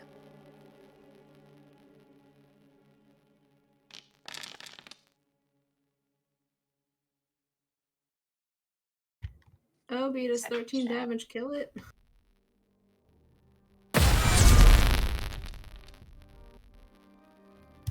Never mind, it's dead. Stop shooting him, he's probably dead. No, I shot the faraway guy accidentally last time, and this time I shot this guy. I am sorry. I am ever here. Lock, splint, lock. Nope. So last time I was targeting the tall guy far away over there. Oh so yeah, and this time I'm targeting the points of damage. No. That's for the 31 close guy.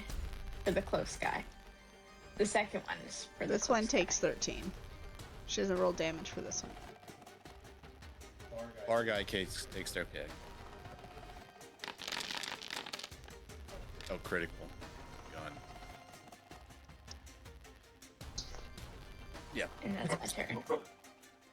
You take your moment to line up your shot, and you take notice that he's all, like, Willow's completely in his mouth, but like has not been swallowed yet, and you just shoot him right in the neck, and just completely blows out his whole neck and almost takes his head off. The shot is so perfect and just explodes out the back. He falls down in a heap, rain washing blood everywhere, raining down the bridge. And Willow, you're free to escape on your next turn. You're not grappled or anything, but you kind of like fall prone as he goes down, and you like push your legs out of his mouth.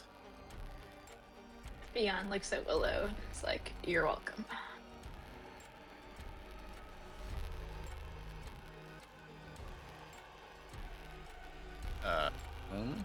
Two shots and a reload. Yes, sir. Oak. Oak is going to reach down kind of over the bridge wall there and extend her left hand down like towards the dirt where that shoreline is, and flick her wrists. And as she does, a bunch of dirt is going to come spraying up and form a hard-packed ball of exploding earth, which I'm casting with the wyvern.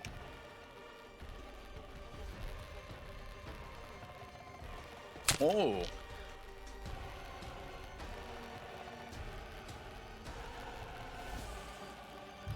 Oh my god, it would have fallen prone if I had hit a fucking 20. Oh, I'm so sad. That would be a fight changer, knocking him out of the air, crashing him prone down into the river. Yeah.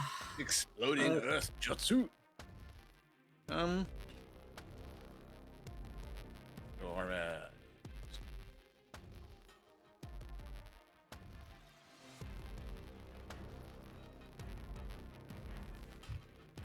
And I'm just gonna hunker down behind my shield now.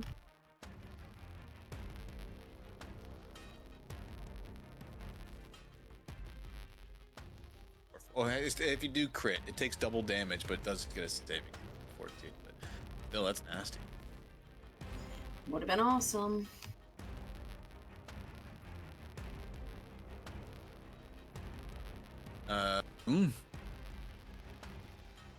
This hill giant moves up to be kind of equal with the bridge.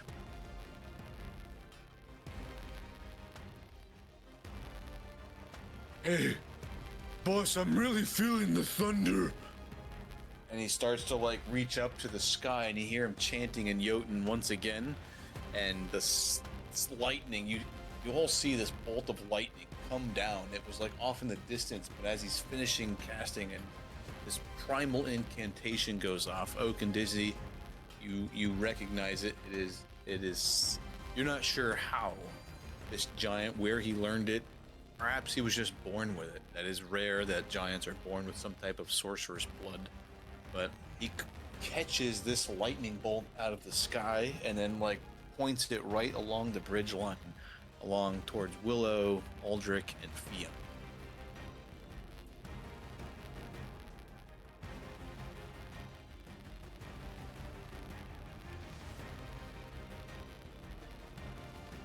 Spilling free. Wait. You guys get the idea. Fionn and Willow. Oh shit, wait a minute. And Aldrich. Oh, look at it building on his screen there. Can I roll a reflex? Yes, reflex. Roll reflex.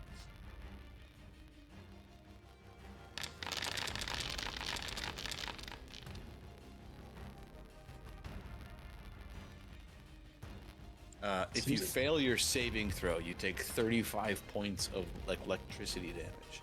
If you make it, you take half. How do I roll my reflex saving throw? You did it. 23. You made it. Oh, okay. All right. So the damage I put there, the 35, just take half. Can I use my hero point on that crappy roll? Yeah, you can if you want.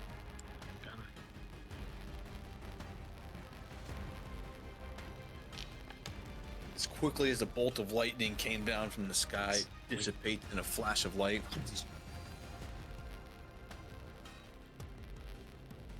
And just like a real bolt of lightning, a second later, deafening thunder echoes through the night.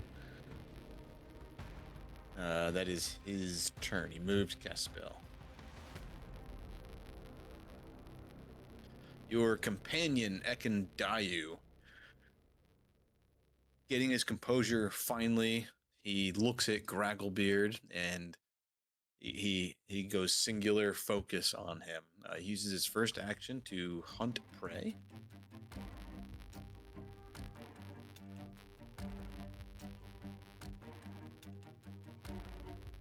And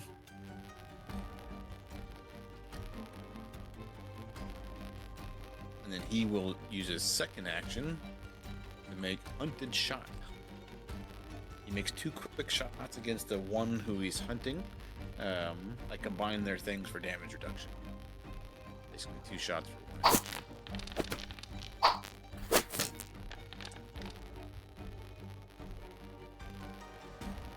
1. No! No!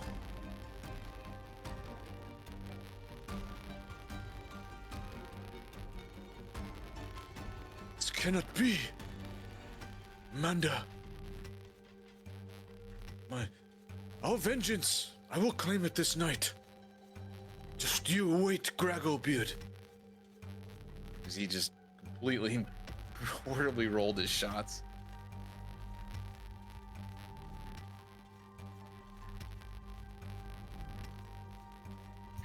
Oak gently pats Ekendayu on the head. Gragglebeard will use his first action, and this time targeting you, Aldrich. He smashes his club down on the bridge. Come on, little king! Come claim your destiny! And he tries to demoralize you.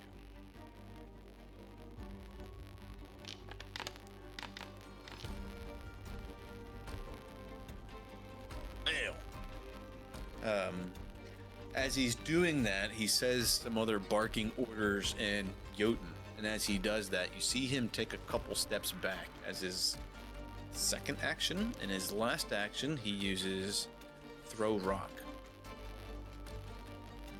Dizzy, this time, this boulder is coming at either you or Morty. You're not sure. He's seen you are casting up there on the front line, hurling lightning. 1 or 2, it's you. 3 or 4, it's Morty.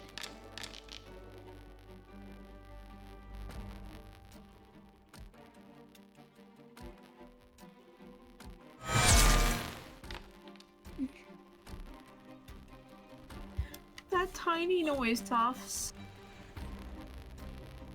You try to rear him up, goat jump him up out of the way, but the boulder's just, Morty, in almost a singular shot, you hear this exceptionally sad,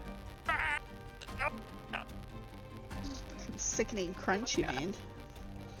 and one of a piece of his horn breaks off and shatters, and almost like the shrapnel of the horn breaking so fast, Dizzy, it breaks, and like pieces of it scratch you along the face, and part of his eye just caves in, and he like he's not looking God. good. That's fucked up.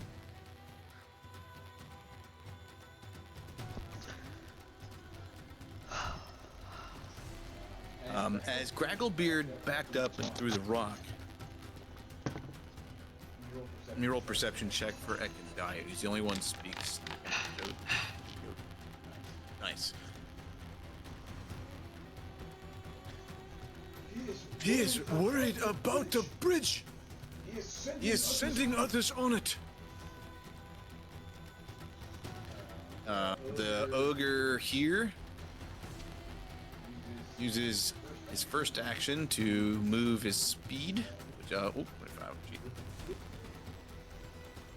Another action, stands up on top of the corpse of his ally here, and Willow.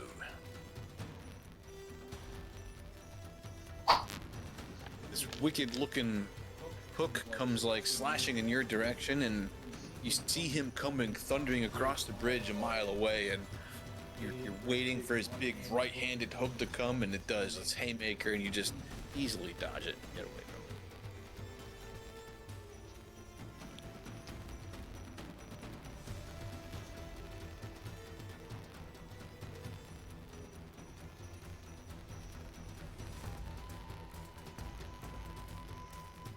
it. All 3 actions to move this guy. Willow, you're up.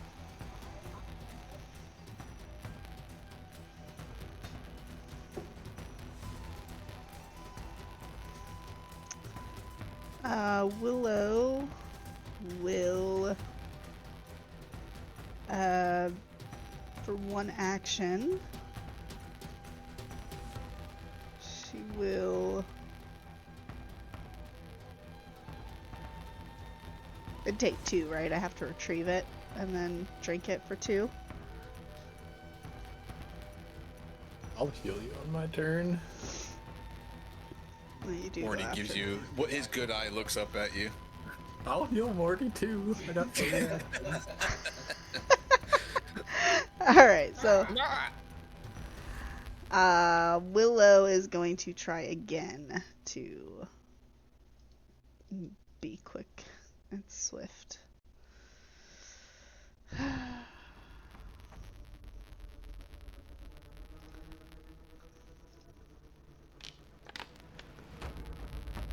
Damn.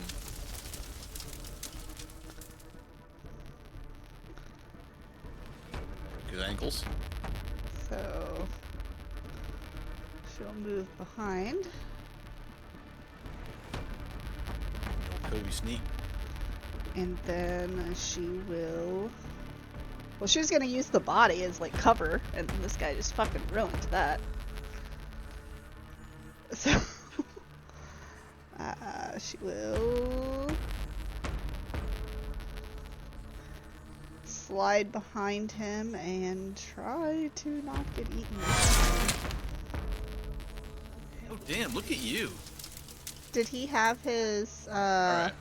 Did he have his off guard on? No. Should have auto applied. I'm not sure. Just because that gives me my sneak attack stuff. So if you find a way, you take a minute. I gotta go by it real quick. You double 20, come through his legs. You came up. How did you come up? Another 20, double critical. You flavor this up. I'm gonna give you a hero point. Come on, 2 20s in a row. You gotta give me some juice here. All right. I'm listening. So as the ogre had like swiped at me, I ducked below it, but I grabbed the hilt, the haft of his weapon, and I used the momentum as he pulled back to swing myself actually like back behind him, so that way I had like aerial advantage, and I'm going for the shoulder blades to try to weaken his swings.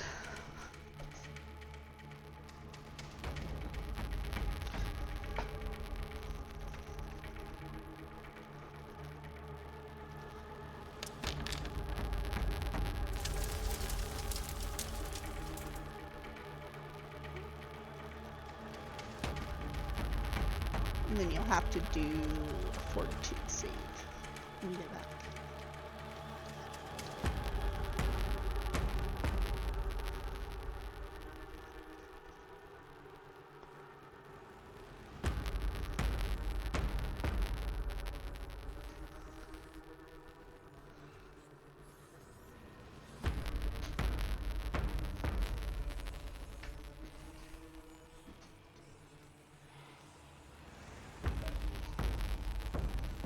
All right, that is fantastic. 38 points of damage.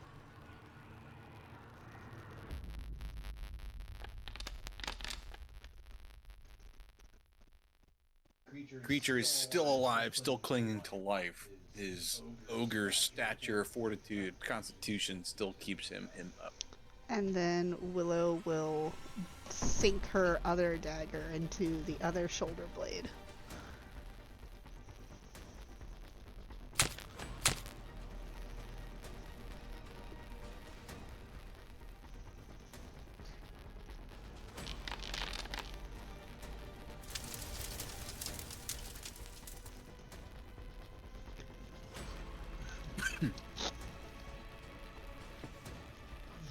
And as fast as this guy came charging in, 1, 2, you quickly drop this guy as quick as these came in. I do not plan on getting eaten again. This body pile now is nearly 10 feet tall. 2 ogres stacked on top of each other. One of them was a gluttonous ogre who's exceptionally rotund. And another one just died, basically piled on top of it. And you will have to do, like, this is like difficult terrain. This is like you'll slow your speed here trying to go around. And unfortunately, there's a big gap here, so. As part of that attack action when it fell, since I had my daggers buried into its scapula, can I choose to be on this side when he lands? Yeah. Yeah. You have a whole nother action left. You can move or step or. No, I did tumble behind, stab, stab. Oh, stab, you're right. But you're right. I had my daggers buried in his scapula up in the air as he fell. Dizzy, you're up. I will do some battlements on Morty. I rolled a 2, so the only way I fail those is if I roll a 1. And just patching up his horn and his head as much as I could from leaning over. Put some gauze on his blown out eyeball. And then I will heal.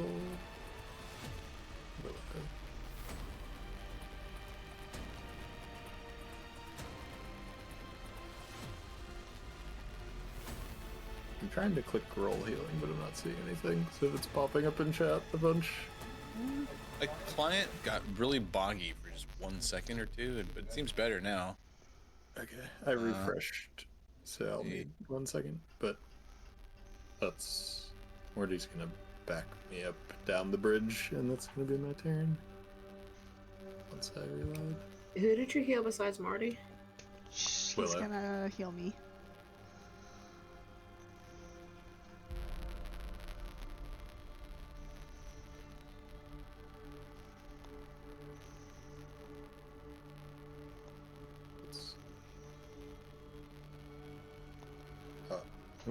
My chat has like a lot of rage from Alderic. All the what? A lot of Alderic raging in it. Oh, And rage. nothing else. I will just recast my heal because I've lost it in the chat. But Did you lose your spell slot? I can give it back to myself. Oh. There we go. Jeez, Joey. Don't worry. I've never questioned. That's such Here's your heal. a new action. Thank 40 healing. you. That brings us to the Wyvern's turn.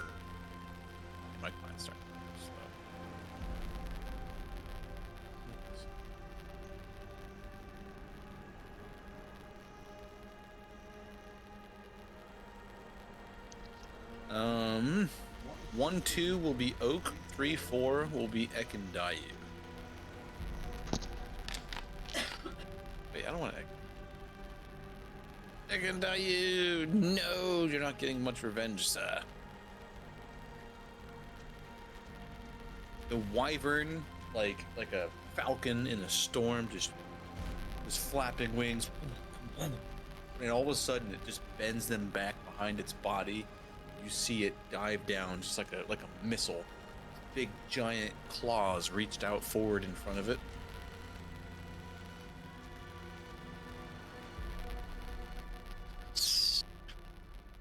It uses a powerful dive to dive down here next to Kendayu.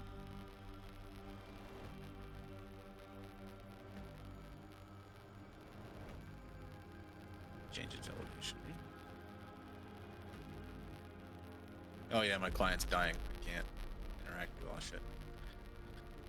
He moves at speed. If he ends its movement within at least one enemy, make a claw attack against it, and then a free grab.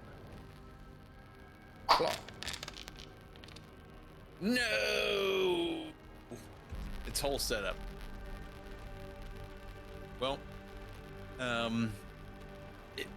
Ekendayu at the last moment hears the wind rushing and just looks up through the rain and sees this shadowy blue wyvern coming down claws forward, and he just ducks down behind the railing, and the creature just grabs onto the metallic railing, and you hear a scraping of metal.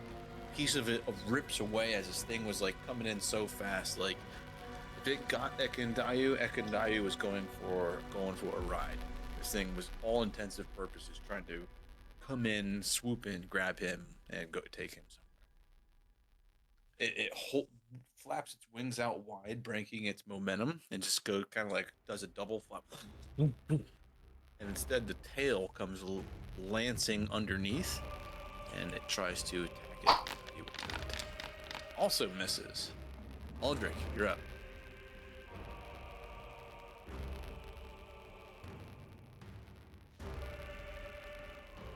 What's my penalty for climbing over these bodies here?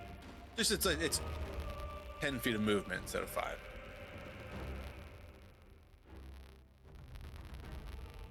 Yeah, so that's all. You're able to, in fact, you get through it by, as Willow squeezes through, you, in rage, you just push and shove, and that one body, the last ogre that piled up on top, he's almost even with the railway. You're able to just push him over, and you just hear a moment later, you hear a splash as it crashes down into the river, body washing away. It's alright. No acrobatics needed. You just rage through that. We'll lunge, attack this other ogre here to the north.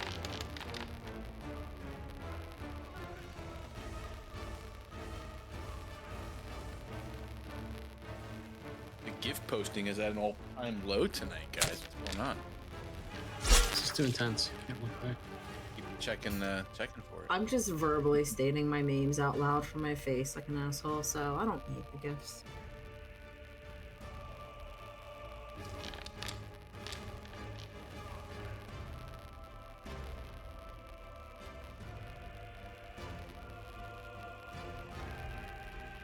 What'd you say about gifts?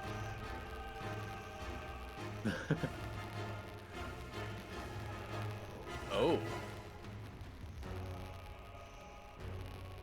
That was 2 actions, right? Aldrich, you got 1 left? No, I moved and then attacked twice. So, Fionn, I see you gained the quicken condition. I know there's only one way for you to do that, so come on, RP it up, get that hero point back. Did you take the 22 damage above him?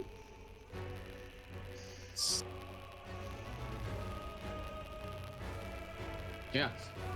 Yeah, true. No, I've only took 19. Cheat.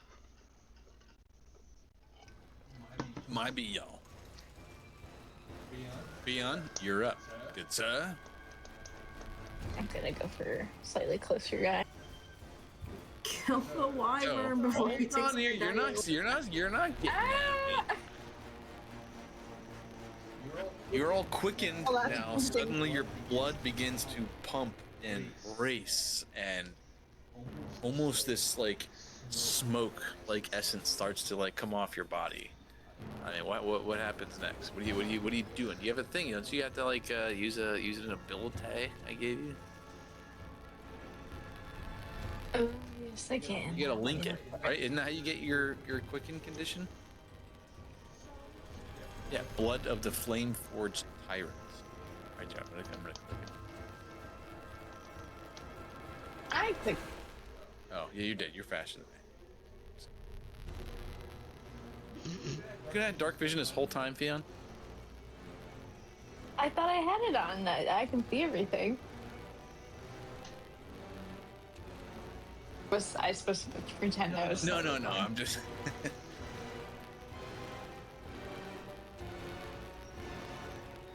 Anyway, Pew maybe I pew. will shoot the dragon. I guess. You shoot what you want to shoot. You pew pew to your heart's desire, right? Damn, you criticaled everything.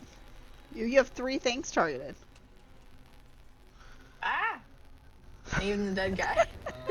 Well, a 30 would not crit the wyvern. You're gonna shoot the glutton right here, this guy. Yeah, Shoot let's the go back to dragon. my original plan. Let's finish that guy off, and the dragon's Alright. gonna take a bit still.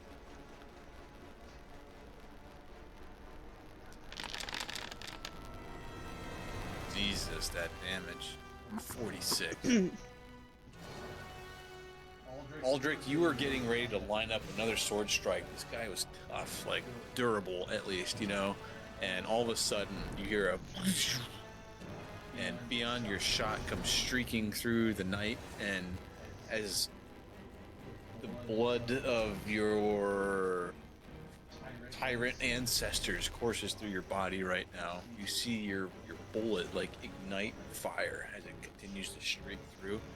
It didn't matter. Your aim was so on point, like right through the temple this time, and there's like this like slow motion effect where like as it goes into this ogre's skull, you can actually see your bullet just then igniting and catching fire and like almost like detonating inside of it. Because you're supposed to do an extra 5 fire damage. We gotta sneakily roll that, like roll it extra. It's there. By fire. For my second shot, I will actually shoot the dragon He's this time. dead. I'll shoot the dragon, I promise. Ah, I'm still targeting him. That's a hit still. You just roll damage, I'll take it on the wyvern. I swear I take it off. My keyboard is failing me.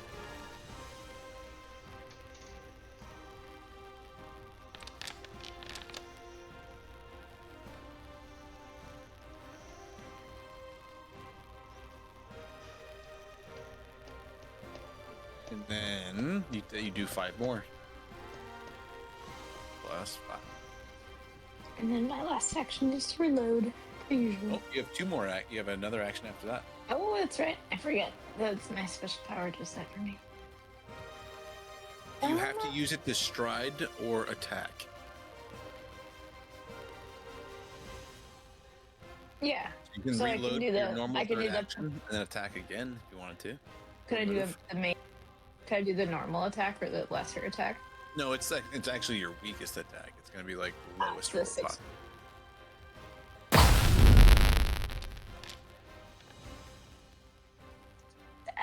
Predictable. Oak, you're up. You killed a dude and it blasted a wyvern too. I mean, that's pretty good. Oak is going to yell for Ekandayu to duck, and with that left hand that she still has draped over the bridge railing, guardrail, whatever the fuck, it's gonna call up all of like the reeds and the roots from all the seaweed and everything like that, and attempt to cast Tangle Vine.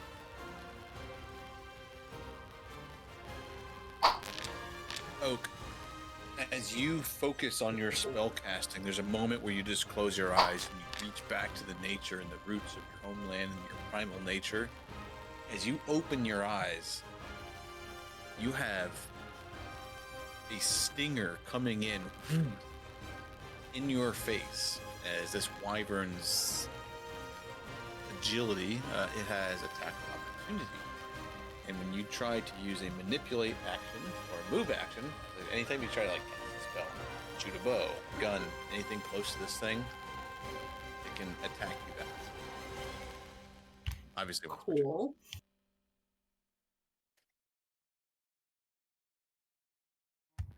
Well, and the stinger comes in. Oh, and again the railing. You see it. You hear the tail whip, and like you just barely duck down as it sticks into the metal, and you hear it pulls it back out, and you get your glass shield effect off. But your attack missed anyway. It tried to attack you. yeah. You do have one left, right? Oh, no, yeah, you put just that lose glass shield spells. up. No, I Okay. rerolled it with a hero point. So it was 2 actions for the spell, then I rerolled it with a hero point and still failed. So glass shield, and I'm done.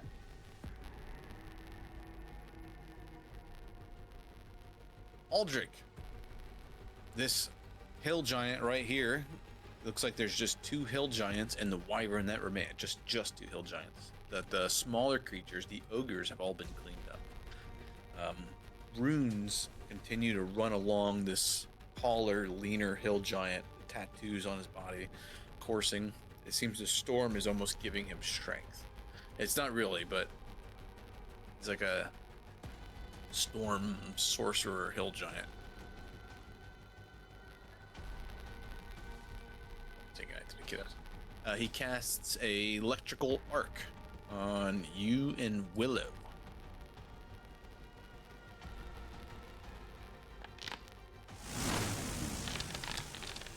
So I need Aldrich and Willow to roll that reflex saving throw. Willow, you take nothing.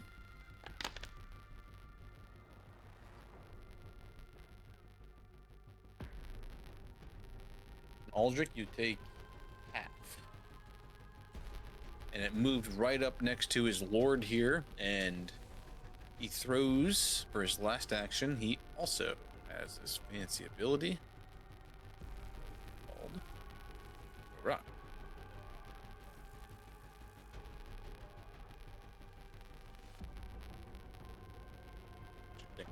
Electric Art did not have the attack. Willow. a ginormous boulder comes throwing in your direction. Missed by 2. All right.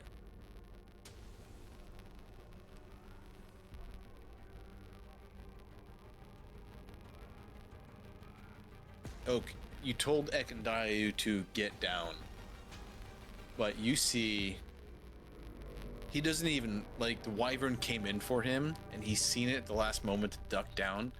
He looked at it in that moment, but then he doesn't look at it again.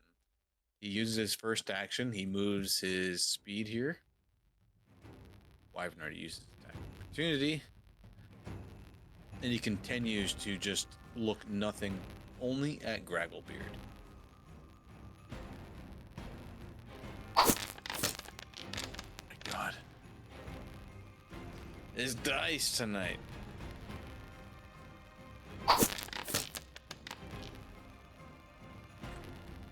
He's blinded by rage. He is.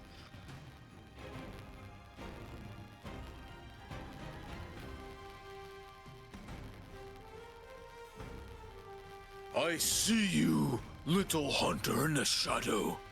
Not in the shadow anymore. Gragglebeard reaches down and just this time rips a piece of the bridge off that was still down and good. You know, this was good stone. And hurls it at Ekendayu, but he, like, almost a discus. He spins it and it's like coming in like spinning horizontal. I rolled a 1. Fuck! That's okay. That's okay.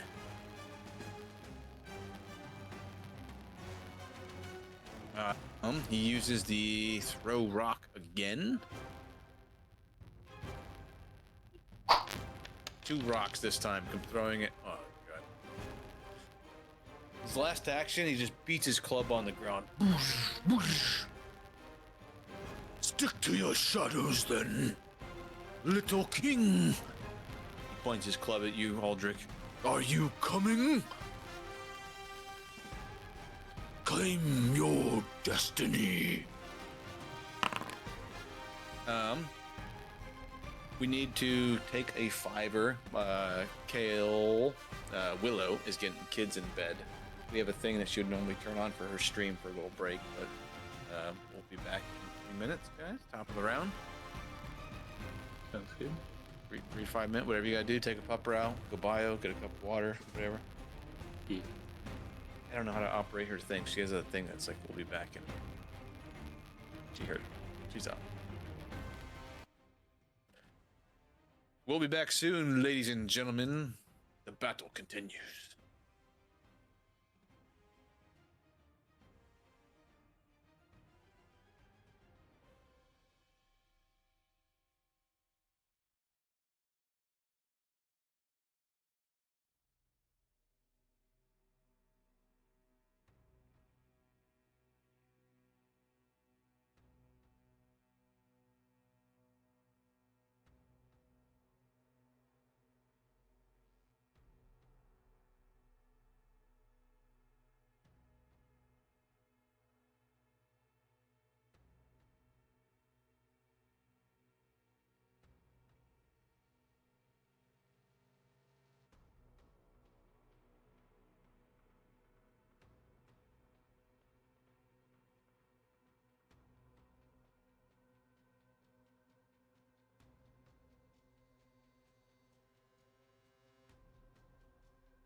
I'm back. Joey's out with Kirby and doing her pill, but we could probably still keep going. I'm not. No, we're not. Kale's. We're 2 minutes. We'll start back up. Right at 9:20. How about that? Willow's first, and then Dizzy's on deck.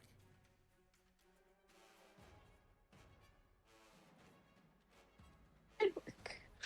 Laurel, you need a translation gamer code. Tonight's gonna be rough. Pumper shoes on. So, pumpers are people that blast and are ready to fucking excel in like a MMO scenario. Joey was a pumper. He is a I pumper. thought he was a healer. Okay, but he still pumps. He still does. You an can incredible pump as a amount of healing. healer. Hold the fuck up. You can still pump as a healer. That's what I mean. He pumps. Wait a minute. You can pump as anything. You just that's a pumper is someone bringing their A game in a gaming scenario. Got it. Bro, Exactly. you pumped that round. Girl, you were One who pumping. knows when to use their cooldowns and I kind of tell spells Kale and- that, Willow, sometimes late at night. Is everybody back? Joey's almost back. Okay. Fill my cup up. I told him we were gonna start at 9:20, so like minute and a half. Kirby gotta pee. She also gets a pill at like 8:20ish.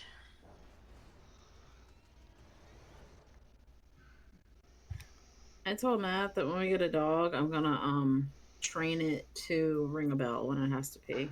Like just post a bell by the door or something. Zora just comes and stares at me. And if that doesn't work, she'll like punch me in the Way to hip. do it. Yep. The staring doesn't work, she'll like put her chin on me, and then like the next step is she'll like punch me in the hip. Like, Y'all are getting a dunk. Oh my god. Heard that? I won't let him have a dog because we have 3 cats right now, and 2 of them are elderly, and we're not doing it. I told him when the 2 geriatric cats are no longer in this world, then we can get a dog. How old are they? Not old, Not 10 and old 8. enough. They're 10 and 8. Well, are the? Oh my God, they could live for 10 more years. yeah, we Each have, of them. I know. We have 15-year-old cats, and I'm ready for them to. cross that rainbow bridge and go back to visit his I'll dad. take your geriatric cats. No, we won't.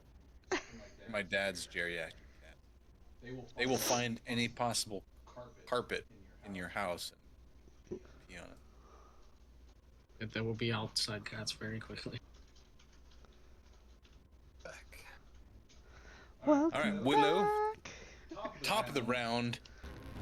Switching the stream back 2 over. hill giants remain. Gragglebeard and this sorcerer-like giant who seems to be blessed by the storms and thunder and lightning itself. And then a wyvern who is actually not doing too good. He's failed every roll he's made. And here we are. Willow, you're up. Well, Willow will turn her attention behind her because she currently is using this body here as some form of shield. So she will turn and use her bow on the wyvern. Yes. Wyvern pulls his wing in wide as you pluck an arrow at him.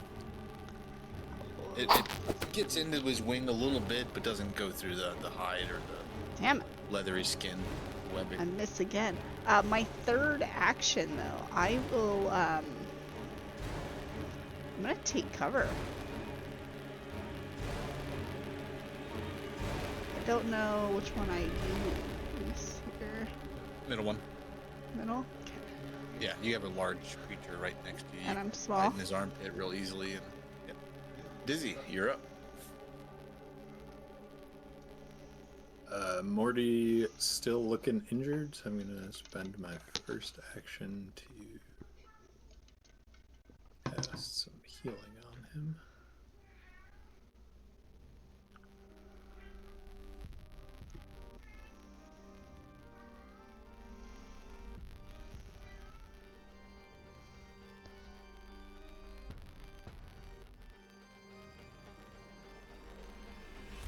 That's on who?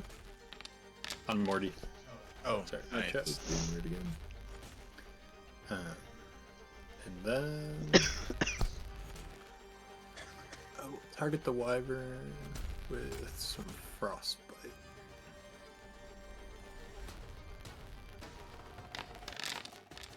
Rude. I don't think it. I think it's Mike. I think it's Mike line actually running. So. I should have restarted actually in the break. So. Wing still pulled in wide. It just turns a little bit, and the two arrows sticking out of it, crossbow, or now the frosted bit, just seem to not stick at all. And then Morty strides back towards the bridge, and that's my turn.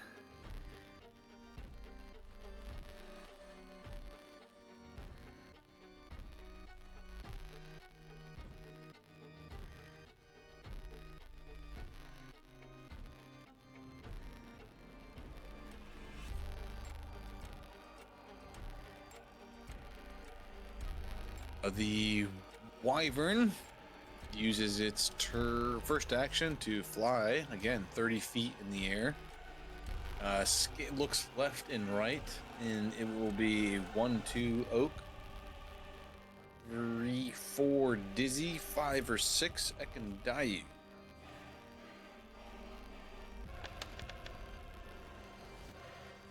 Oak. Wyvern flaps its wings 2, 3, 4, 5, 6 times, quickly gaining altitude. And its last two actions, it will use powerful dive again.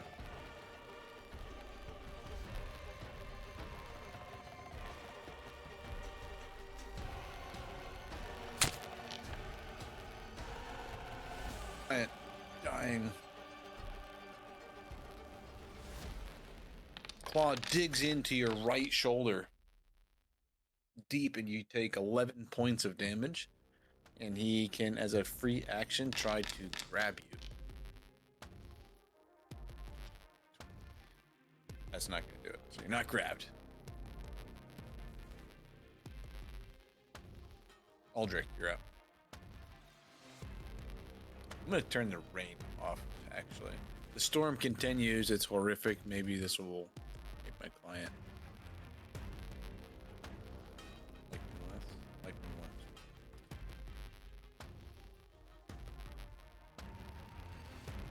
less. Going to charge up to Gragglebeard. Seems better. And I will attempt a slam down. Bring your destiny to me, little king. Show me what you're made of. I do have what's it called? Titan Rest. Yeah.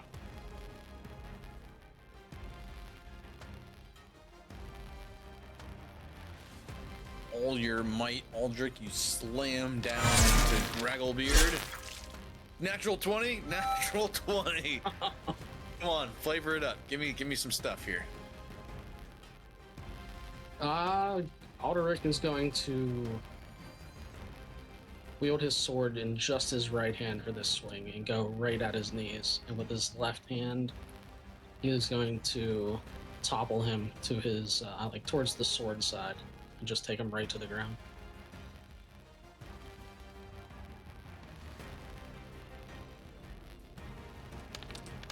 Roll your damage for your critical hit, and I'm going to say for your trip attempt, roll twice and take the higher result.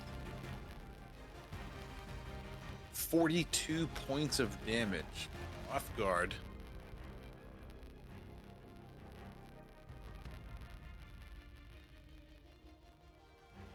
Challenging you to claim your destiny, You come running forward, ginormous greatsword, or your sword. You switch it, just graze it, like gash deeply across both his knees. Said twice, right? Twice, yeah. Nice. I did give you a hero point. Oh, you got him. Okay. Got him. 0. Right on the dot. Critical. Oh, no, sorry. Cool. Fucking awesome.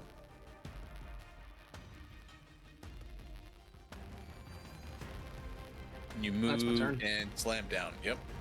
Yep. Dion. And you guys all see Aldrich in a moment of absolute kingly heroic strength stride across the last remaining battle part of the bridge. Bits of it fall down here as he crosses.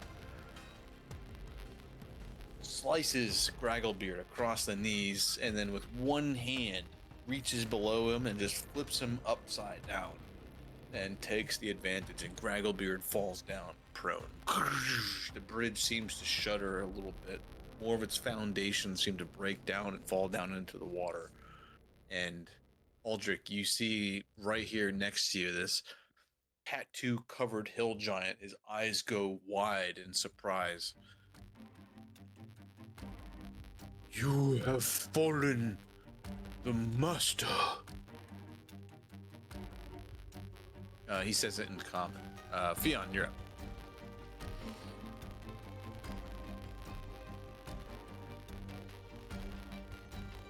Sorry, I was downstairs.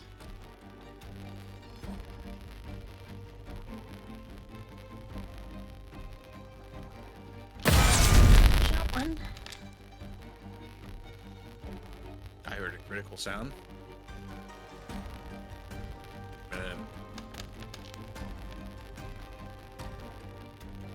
You know, off table. I was actually worried about this wyvern going into this night. I ain't gonna lie.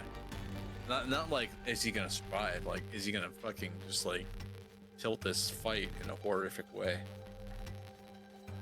Is the wyvern poison like really nasty? It's so nasty, dude. Yeah. So nasty, and he's missed twice with it.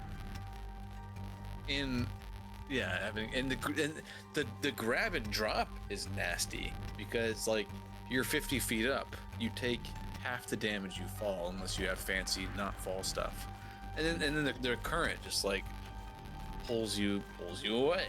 So unless there's something like you get hit by the poison or the grab and drop, it like just turns to battle, I feel like, but he's missed on all fronts.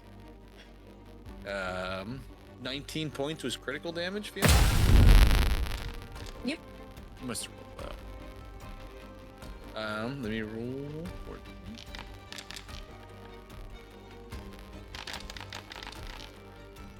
Crit success on the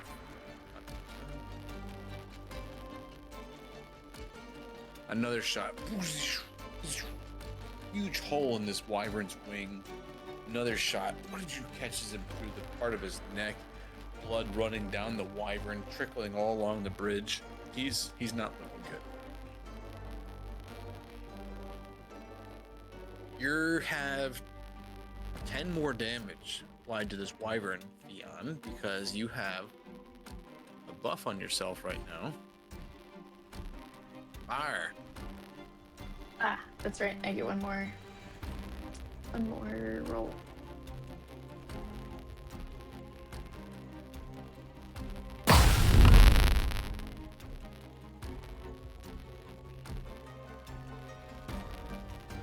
Okay. Oak, you're up. Oak is going to make a mad dash over here out of its melee range. And then cast Thunderstrike on it, because fuck that thing.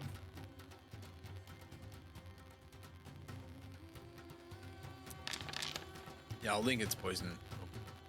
It's dude, it is nasty.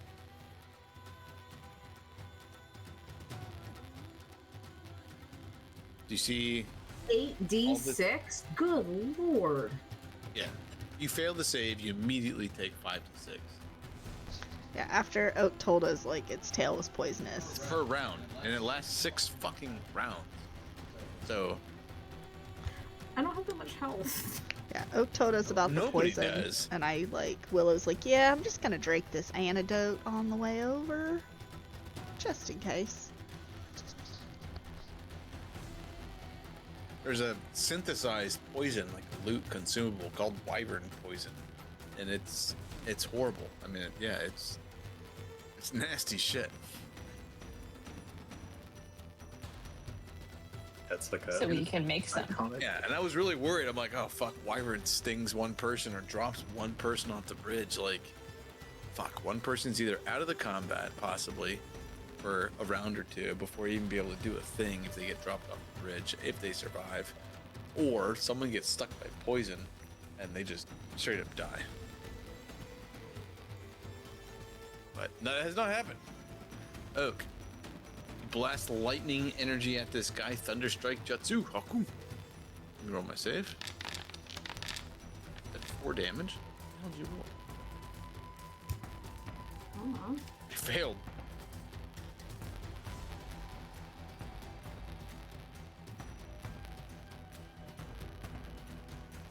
And that was my turn.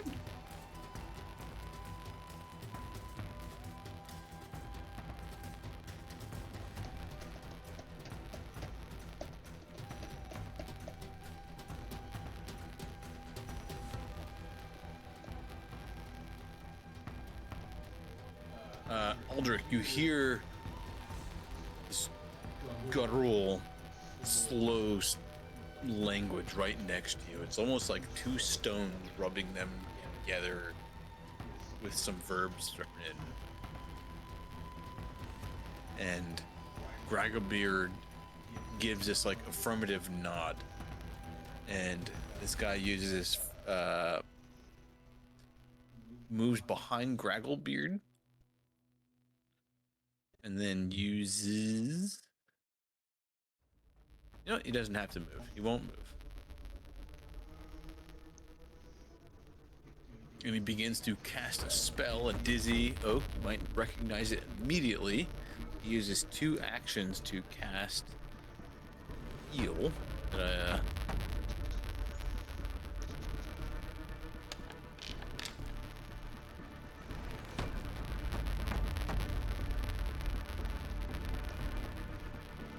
Should be 8 more than this. Roll 2 dice.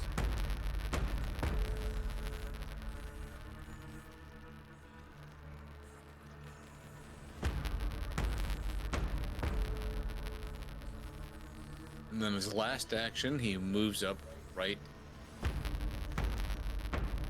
kind of like flanking and blocking your position, Aldrich, from moving away. And you hear from behind you, Aldrich, all of you nearby hear Ekandai. Oh no! They do not want our king to leave. They wish to make an example. Help him! He's first to go. It's kind of like a free little interaction.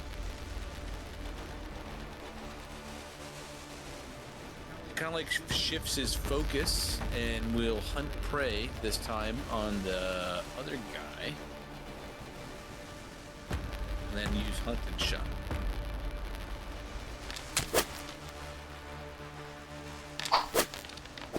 God, are you really gonna go O for fucking? He hit the first one. He hit.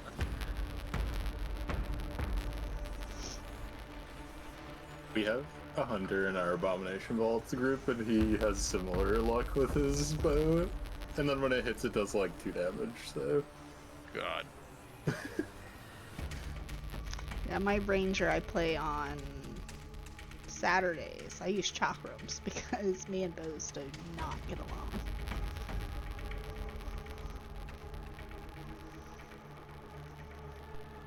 Are you prepared to die, little king? Perhaps I will go claim your tiny throne.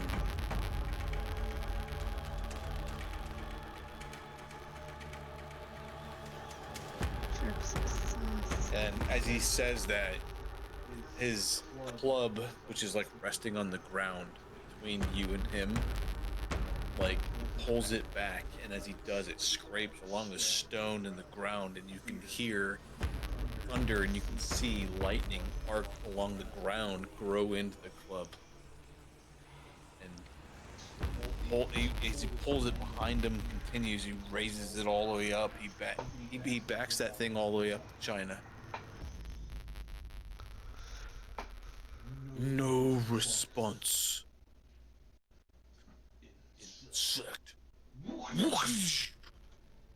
And Bragglebeard strikes you with this ginormous weapon. This weapon that you have seen in your dreams, your nightmares, your hopes, and even your dreams to possibly whatever this is, the power behind it. Well, That's really cool when you're prone. it falls upon. I heard this part of that sound. That's a bad sound. Oh my god. Hit by 16. Jesus. Lightning, thunder explode all around you. In fact, a whole piece of the bridge just... Oh, I rolled double snake eyes. You take 30 points of damage. You still barely cling to life. The bridge behind you breaks and just detonates. Stone goes shattering everywhere. You're still alive. Gragglebeard's turn ends, but the separation here, Aldrich, is the bridge is now broke. There's this separate, not crack. I mean, you can jump over it, but there's this crack in the bridge here between you and this caster, and it's you feel like this whole bridge could crumble at any minute. At any minute here. Did you use an action to stand because you were prone? He had 3 actions. I Does that not trigger a? Oh no, probably would. No, send it, dude. Actually, yes, I think it stand. Let me Shit, it did an abomination. Well, stand manipulate. I think it is. Yeah.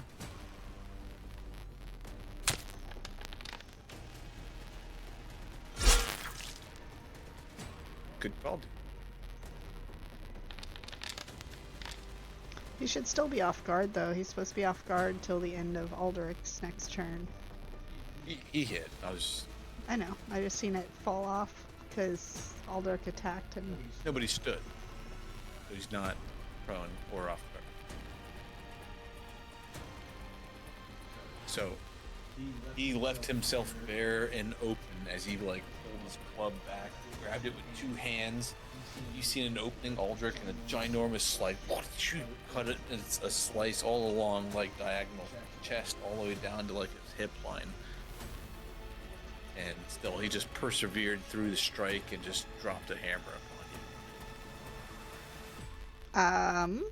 So on Willow's turn, she's gonna like pop up and swear, and then I think it's 2. Nope, I can get there. She is going to use her Scout's Charge to meander over, and she will faint.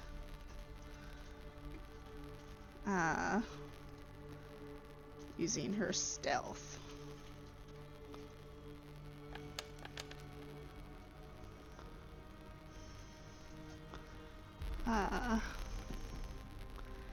And then I get a strike with that.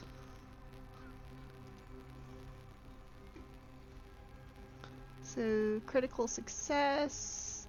I throw him off. He is off guard against me.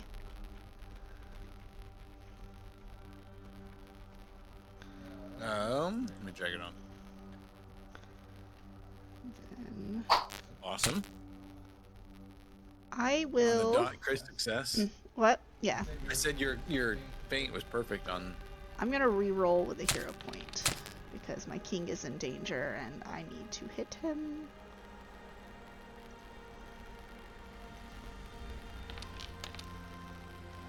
Can't be running off like that, Aldrich. So first strike. Then I'm assuming he is still up.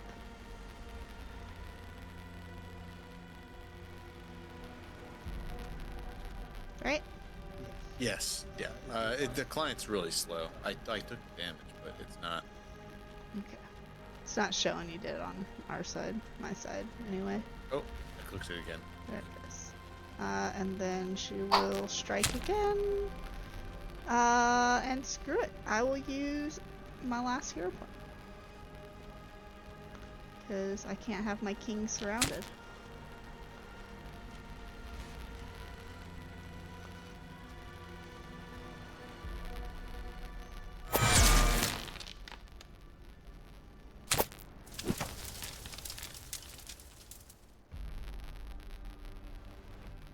What the hell was that? 15 more points of damage as you dance and dash through this giant with tattoos cascading lightning energy all around him. And you can see he is worried about you, but also about the ginormous crack in the bridge and its integrity. This platform that you're fighting on, Willow, as light and fluffy as you are, you can hear the whole foundation, this ruinous piece here that you're on, the giant's on, it's compromised. It is coming down.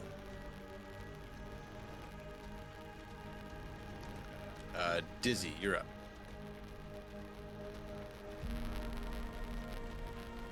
I'm gonna pretend like I didn't just hear that, and Morty's gonna charge forward. You wouldn't. Sorry, come on. Table knowledge.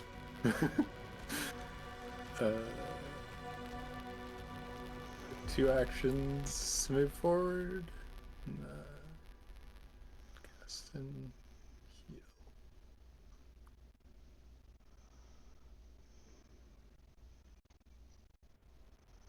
Gotta try and keep Aldrich alive. As you finish that, Dizzy, Morty comes rearing up, clanks down. You finish your spell casting, reinvigorating Aldrich, keeping him in the fight and alive. But as you get the same situation, like this whole platform, this middle portion of the bridge, it's coming down soon.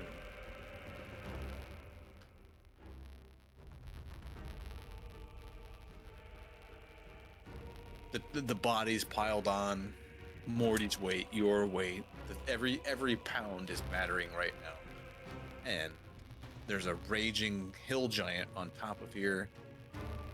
Two bodies of two ogres that are dead. Stomping feet. Water weight from the rain and the storm.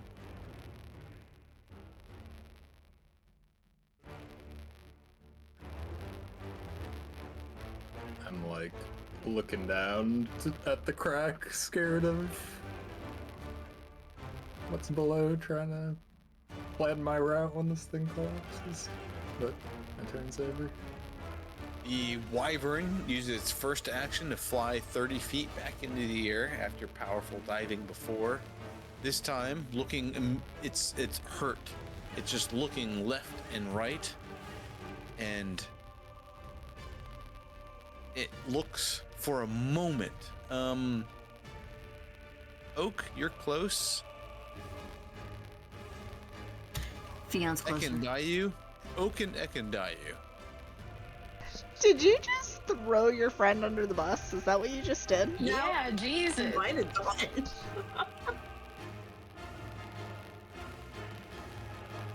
What did I ever do to you?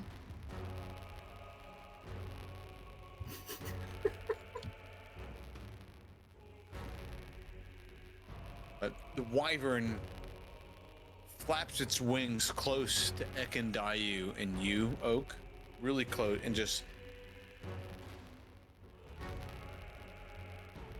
screeches in your direction. Not sure if any of that came through. Might have hurt your ears, but uses its remaining actions to fly north, hauling ass.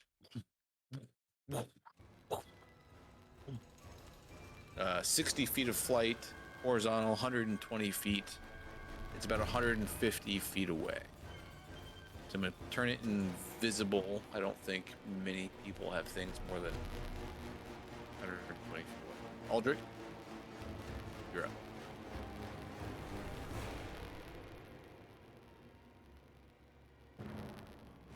Hey, I'm cheating.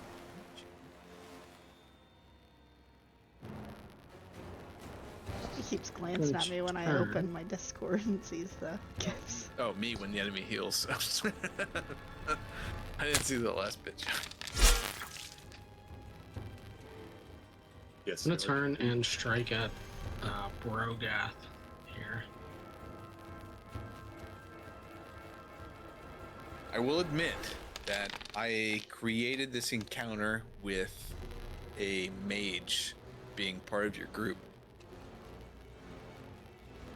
And I didn't untune it. Yeah, Matt asked me earlier. He's like, "Can't you counterspell it?" I'm like, "No, I'm a druid. Oh, We lost our counterspell."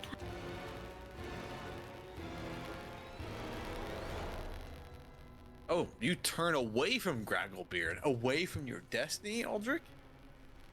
strategy first. Oh, bro.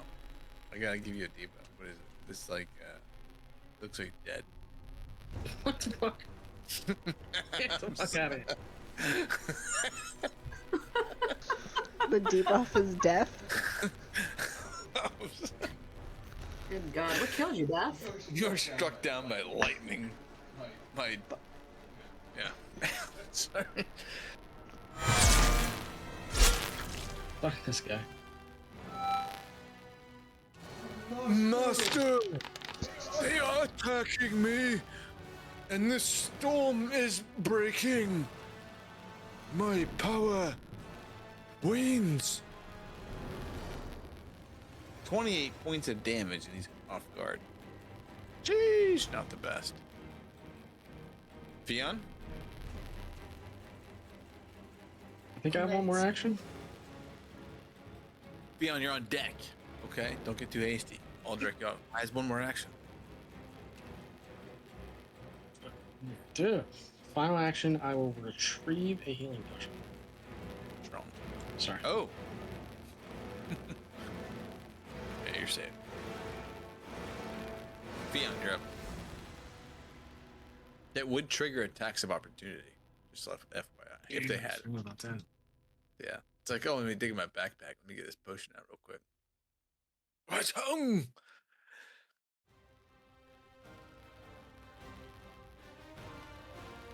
I get my gun out and I shoot him with one hand.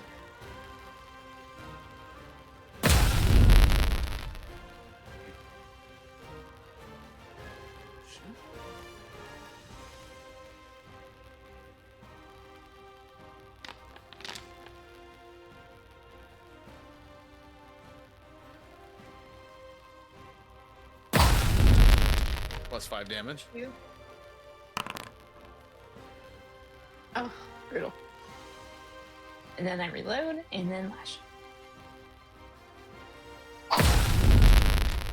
Oh, I'm out of ammo supposedly after this. Oh, shit. Oof. Oak. I cannot kill this man. When I look at your character, it says +1 ransor, +1 rapier, +1 repeating heavy crossbow, bastard sword. How's it? You have all. You're like a fucking weapon vendor. Yes. Yes. Proper response. Oak.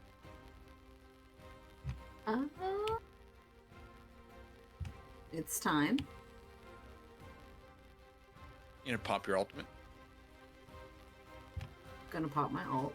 No, I can't. I didn't summon in squirrels actually this time. I wouldn't do that for you. 50, 5. Just sprint right up the bastard. And then that was 3.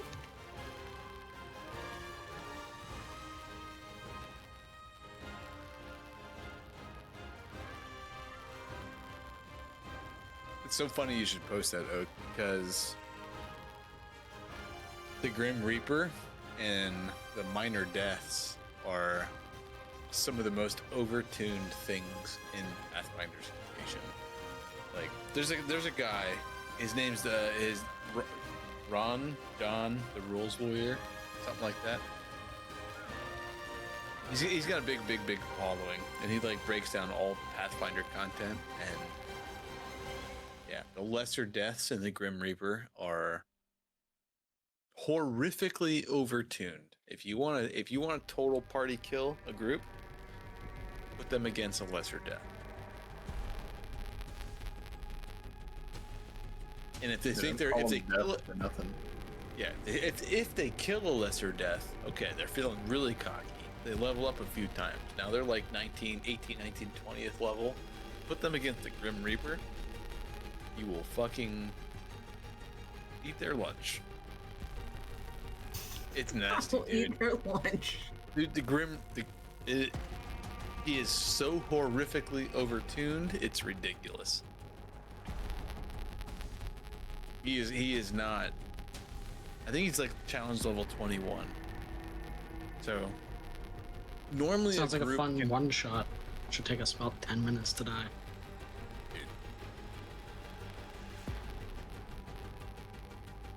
Dude, no, everyone would need to bring 2 or 3 characters.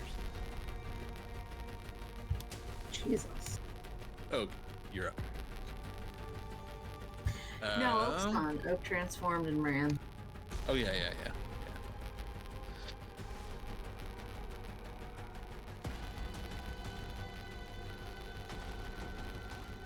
Boss, I don't know about all this. We're being surrounded.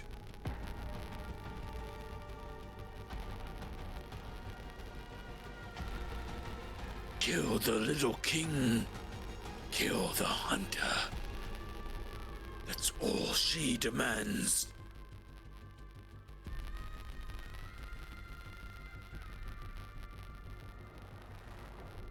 All of you kind of like take a like that's all she demands.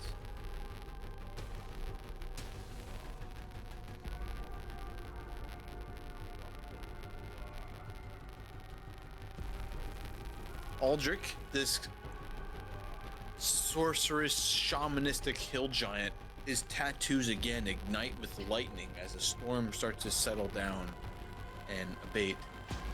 He reaches upon, like, touches a piece of his body, right as the tattoos cascade to a point on his shoulder, touches it, pulls it off of his body, and goes to touch you with it as he casts Shocking Grasp. It is you can does provoke an attack of opportunity. It does? But yeah. Yep. Well, wait a minute. You already used it. I rolled a 1 to hit you anyway.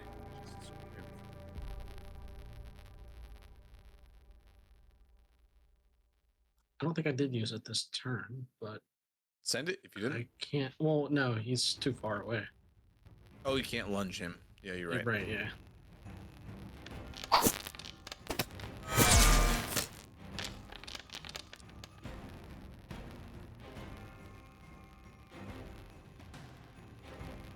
Again, Dayu has hit. A barrage of arrows looking like they were headed for Gragglebeard, but the shamanistic hill giant catches an arrow right in the chest. 36 points of damage. Kush! I only wanted to see the greatest storm. He thuds down onto the bridge.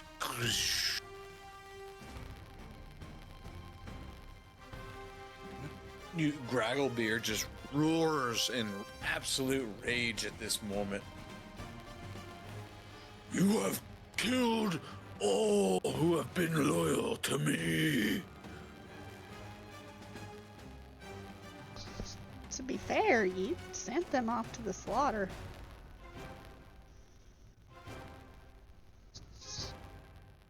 I will end you all, one by one. It is his turn. 1-2 is Aldrich, 3-4 is Oak.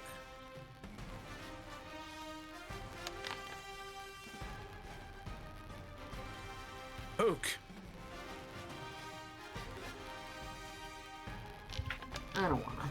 Again, this club, as he rears back, lightning continues to cast. Oh god, why didn't it target you? That's gotta be a critical hit.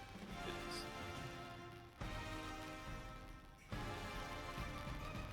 Draws all along and just thuds, crashes it right into you. You take a lot of damage.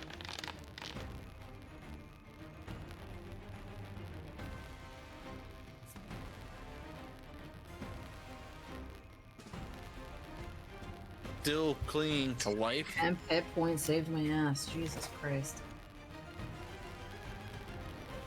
Again, 1-2 is Aldrich, 3-4 is Oak. Aldrich this time. Little king, claim your destiny. I'm all that remains now. And he swings at you once and then twice for his last action. Ginormous. Oh, that 20 teetered. Huge clubs. Like, you feel your body almost move with the amount of wind generated from the club that's swinging over your head. Just like he's harnessing the wind, the storm, everything from these swings. That's his turn. Brings us to Willow. Willow is going to use her Scout's charge again.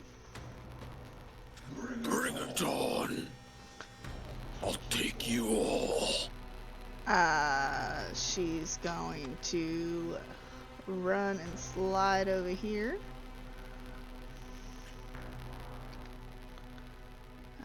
So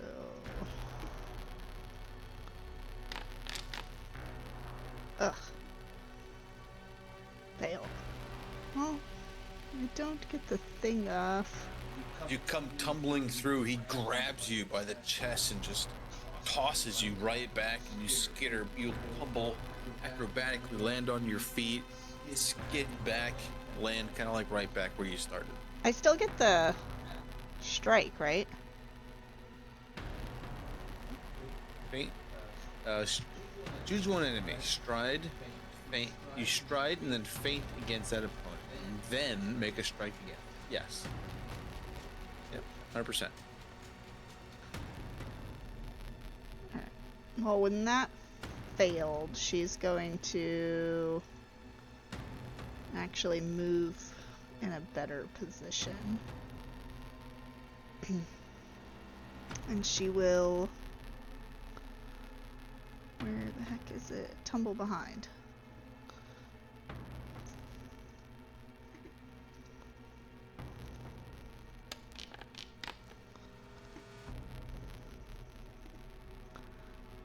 Damn. And she will put herself here. Huge. And then she will strike.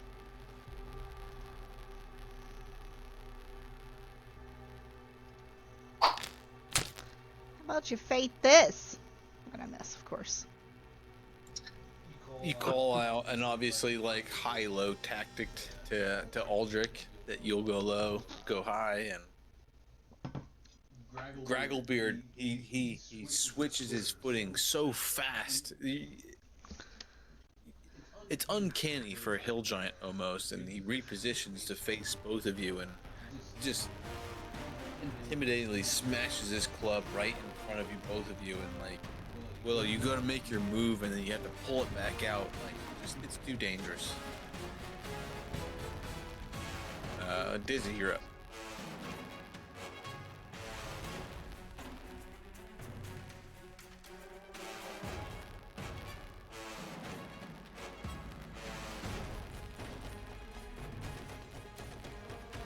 As Morty runs through that broken area, the piece between right where you just left, this corpse here, is completely broken now.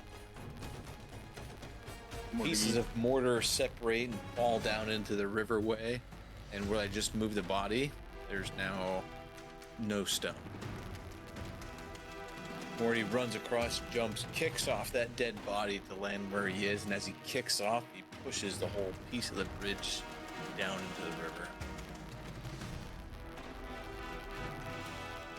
Looking at Gragglebeard, does he look like he would ever flee? Probably Or is he not. Fighting No. to the death, probably. Okay. You think you are very convinced. You've seen him.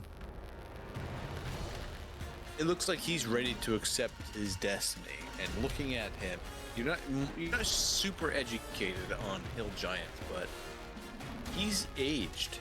Like, this is a 200 to 300-year-old hill giant, and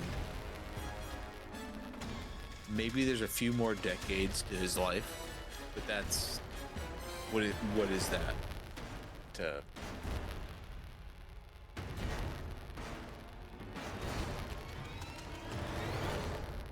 it looks like now, looking at his losses with the formations of other factions to the west, more powerful factions. You yourself have heard of this Helgruka, this troll king lord who's gathered other factions. Like,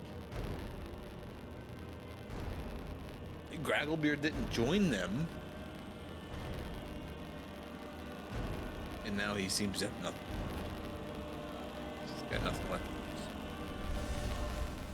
Gotcha. Then I will probably not try to tie him down, but I will cast a spell. As I charge in, I'm gonna be like, kneel before your king, and cast command on him. I was hoping for the fucking cool dice. But really good. Yeah, I figured. But He has a really bad will save, actually. I figured he might, but then I will heal with my last action. Aldrich, you're up, sir.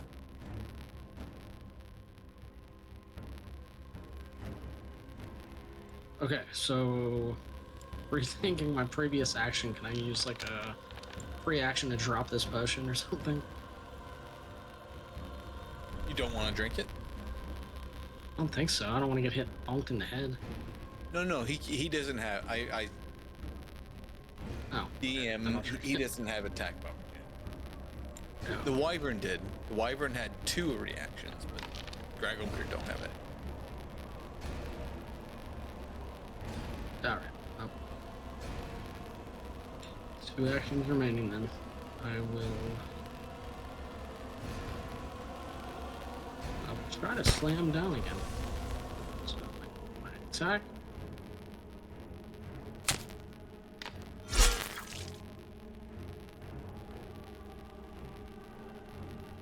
Hits. Attempt to trip him.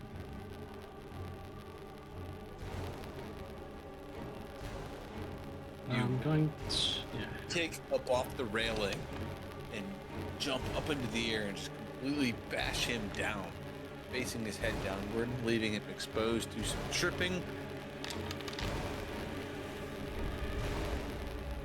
Nice. He Used a feels hero himself point. being surrounded, and Gragglebeard. Oh, you're gonna use a hero point and trip? I did, and yes.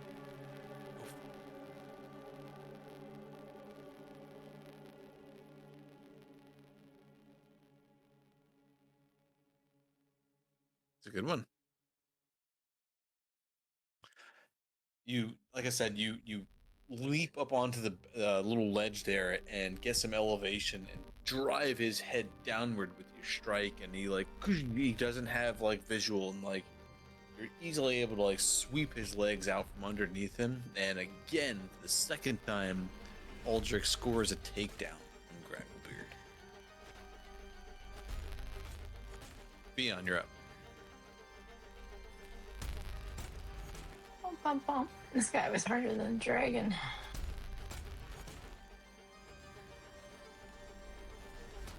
I'm gonna scoot up because I have so many actions.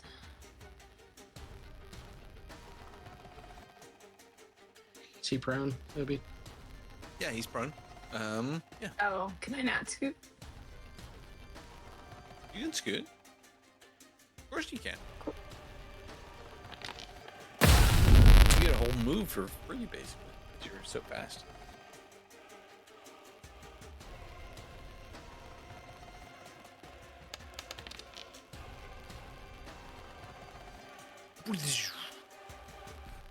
Shot rains out in the darkness. Again. Beon casually, as he walks forward, unthreatened, reloading his guns, just reloads.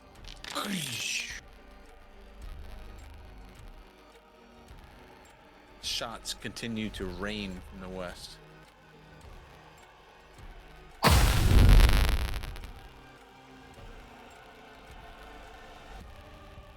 Unless the last one ever works. Beon, on your last strike, you tried to do this really, really fancy reload where you like kept a bullet in your hand and you just try to flick it upward and reload it into your chamber all fast to take a shot, but it just goes so it's too quick and it goes way off and misses. Oak, you're up. Front and center, nearly dead. One thunderous strike from this mountainous hill giant here, and his hammer almost completely dropped you. What do you do? I am going to whip my head back and forth. Smack with some antlers. You take your healing. Oh, She's I at didn't. 2, so It probably was not. just 9 healing, but is this 9 healing? I'm scrolling up. I'm trying to find it. I'm just gonna. I mean, I can just put you at 11.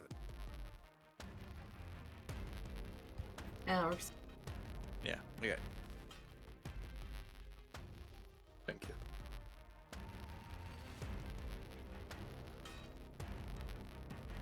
Antlers dig into Gragglebeard left and right, tearing him open.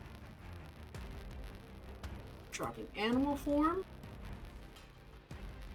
I'm gonna put a hand on Alderic's shoulder and drop him a wink as I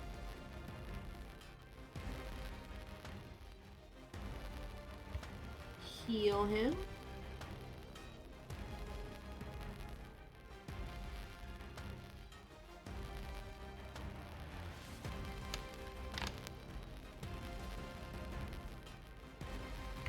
And that's it. If you can give me back my elf weapon so I don't get confused. Well, your turn ends. Ekandayu's up. He, kind of like Fion, he draws one arrow, rears it back, fires it. This is for my wife. Her name, Gragglebeard, was Amanda. Say it. Shoots his bow. Oh wait, what do you mean no ammunition?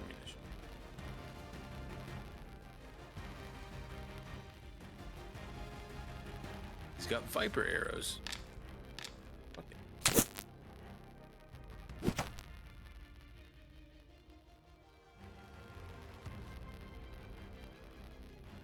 Almost crit.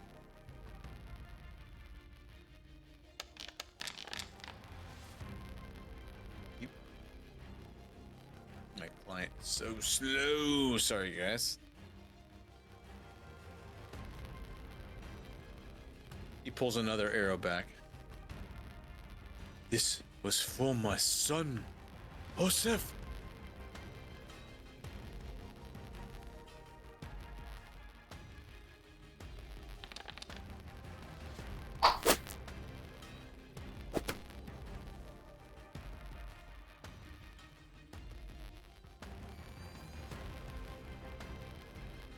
He will re-roll using hero point.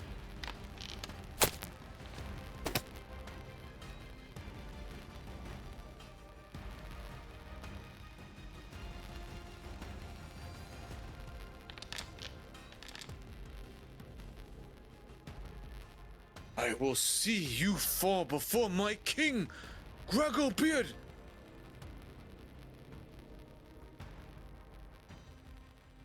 As two arrows come streaking across the bridge, striking him right in his chest.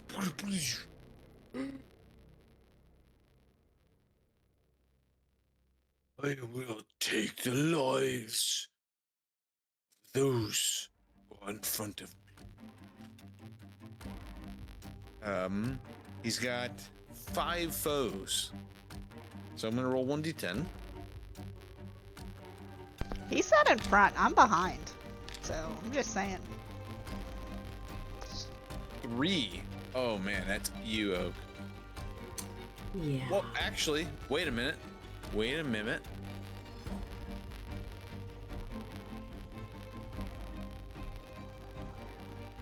Oh, wait a minute. You're Against counting Aldrich. left and right?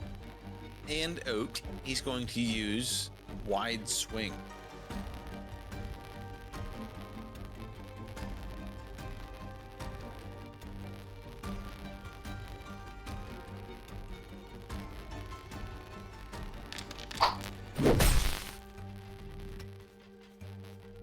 Yeah, oh my god, that's 2. He lowers his club down and just rakes it in this big horizontal line, starting like here. And Aldrich, Oak, you guys are both able to jump up over it or duck below it and escape its danger.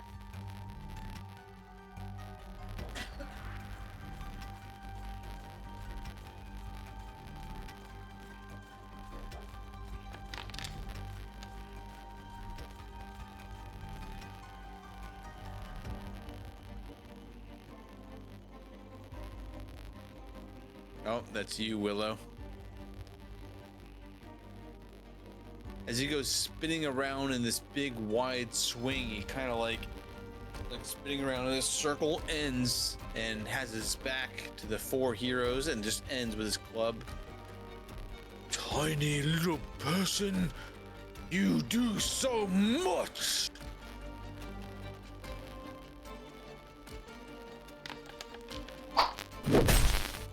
I think this counts as 2 attacks. Okay, yep. I did it right. Critical miss. That's his turn. It's falling apart. Willow, you're up. That's huge. I mean, he did no damage on his turn. Bad dice roll. I am a bit much sometimes. It's okay. And she's just gonna, like, with him swinging, she's just gonna open volley on him with her dagger. I had clever lines about looking behind, but then he was in front of me, so. I critically missed. Jesus. He just puts this one big, ginormous hand that's horrifically calcified, almost like a stone-like texture. Pulls it off of his hammer and just like kind of like shoves it in your direction as you stab, dagger, stab into this. And he only had off guard for the last one. He's still actually, that's probably what didn't help. He's still prone and off guard. I haven't taken it off. Shouldn't he be off Wait a guard minute. because he's flanked? He is prone and off guard. How did he attack before? without standing, and therefore do I get my attack of opportunity? No, you can still attack when you're prone. And Of course you can. Yeah. Chopping ankles, but yeah. You get negatives. Yeah, you get big negatives. Probably why I didn't hit anybody. I get -2 to all my attacks. Alright, well that's my turn. It's just weird, it only says he had off guard for that like last strike I did. Yeah, so he either gets big negatives on all his rolls while he like swings Thank his you, hammer Shy. from like a Have a good from night. like one knee position, prone, you know, or he fully stands up and you may get an attack. You know, you probably get an attack. gotcha. Just shacking it. Shy said awesome boss fight. Dizzy, you're up.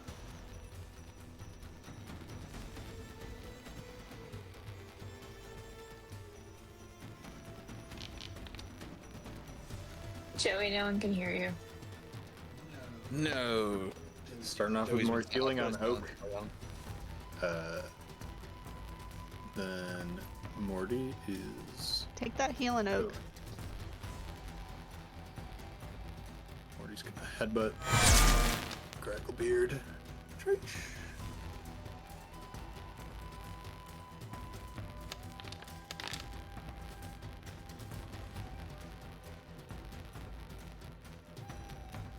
And then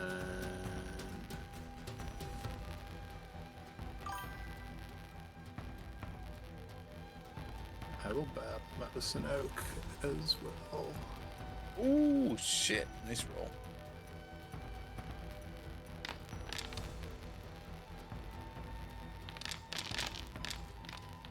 Morty did do a headbutt for 16 damage. Yeah. Oh, fuck. Oh,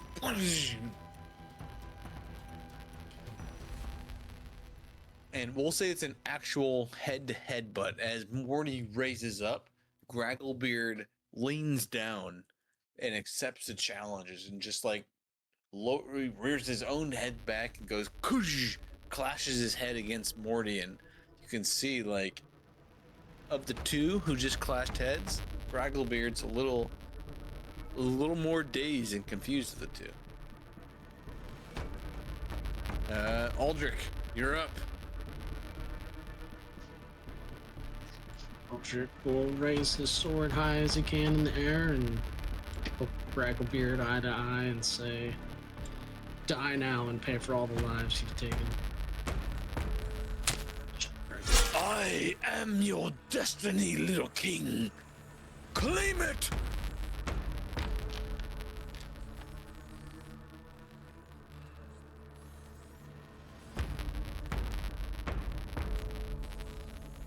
Roll critical damage, actually, Aldrich, because as you do this strike, Gragglebeard doesn't even defend himself. He actually puts it, he still grasps his hammer strongly with one arm, one hand, you know. He rises himself up, straightens his shoulder, and just lets you carve him completely defensively. Yeah, go ahead and roll critical damage. There's your critical damage. I didn't roll for the second attack yet.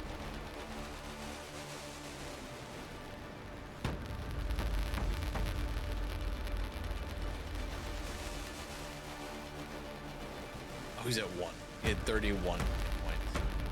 Damn. Jesus Christ, he still has a second roll. He drops down, leans on his hammer heavily. Respect has been earned. Destiny. Claim. And with one last strike, Aldrich, as he's leaning down on his hammer, you aim for his head and just Highlander style sever his head from his body.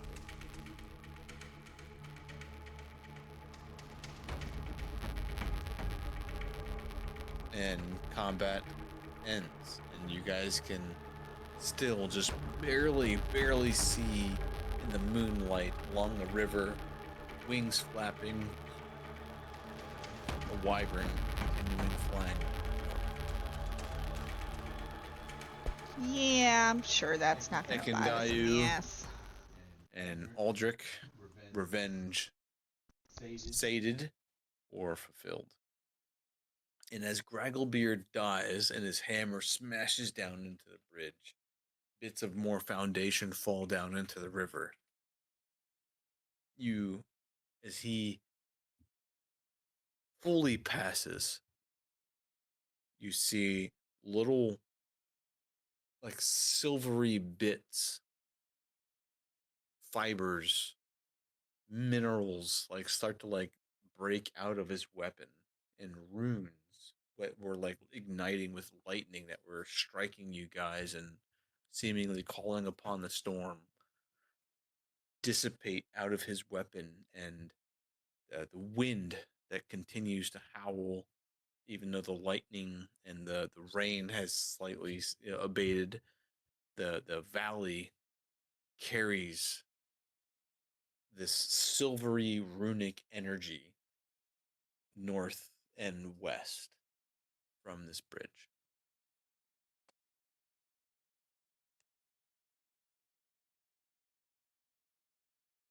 If I over flavored that, the runes break down from Gragglebeard's weapon, turn into like this metallic mist almost, and coalesce upon the wind and flow kind of almost back where you guys came That's awesome. Oak will attempt to lick the shiny mist. from. Roll a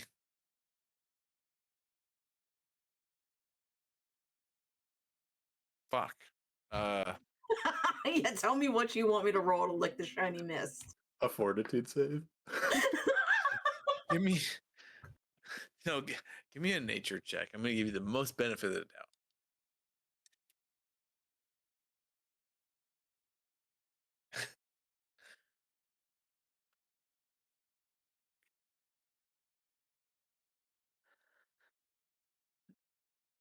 As you leap forward in little L form and get a little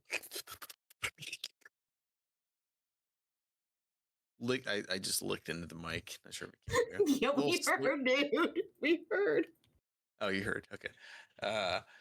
Of the metallic mist that coalesced with the wind going through the valley, you almost immediately throw up. It is the most pungent, metallic, arcane-like taste, like this magical energy that should not belong in a primal state. It's like Just gave yourself it's poison. vile. Fucking metal poisoning. It's a tetanus shot. You just tried to like taste and eat silver. Just Dumbass. a Oak goes into the mysticized world with a childlike wonder. Leave Oak silver. alone. Oak's is gonna start spitting into the ground. And Gragglebeard is down.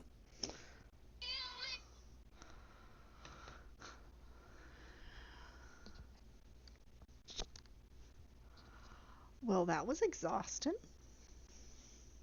Did it. How's it feel, Aldrich? Feels like we did it. Well, the XP for this was absolute extreme. Good job, guys. That was. Again, I will admit, I tailored it for having one more player here. And I was like, you know what? If it goes bad, I can adjust on the fly. But fucking hey, you guys did it. You were supposed to have, a wizard with you. Yeah, we did pretty good. I think there were a couple rolls that if they went the other way, it could have gotten really bad. But... Yeah, Scouring the wyvern area. kicked bad. That dude, yeah, big. Scouring the area, you find a collection of treasures intermingled with the broken wagon carts along the campfire. small chests and a collection of, like I said, treasures and things like that. And Gragglebeard's stash has been revealed. Before we go, it's almost 10:30. We're gonna call it here really, really soon. You guys can see what is in the treasure chest. If we don't take anything, we'll continue loot and everything like that. But also, 180 XP. Do-do-do-do-do. I think that should push. Maybe in the direction. Maybe? I didn't even check. Yeah, we're 16 XP. 836. So yes, everyone. Good job, guys. Level 6. So it's plus what? 130? 180. Oh, 180. Level 6. Whoa.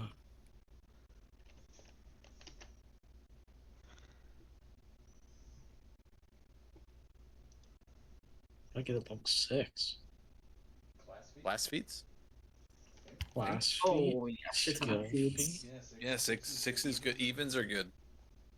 I get class, archetype, and skill feats for this. This is great. Mm-hmm. So new total is 16 XP.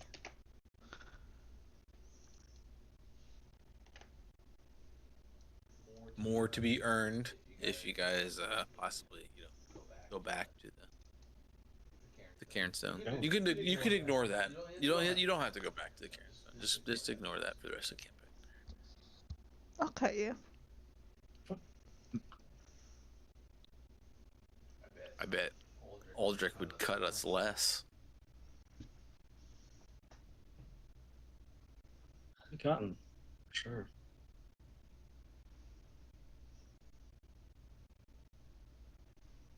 Yeah, I need time to level. I don't know what the fuck to do.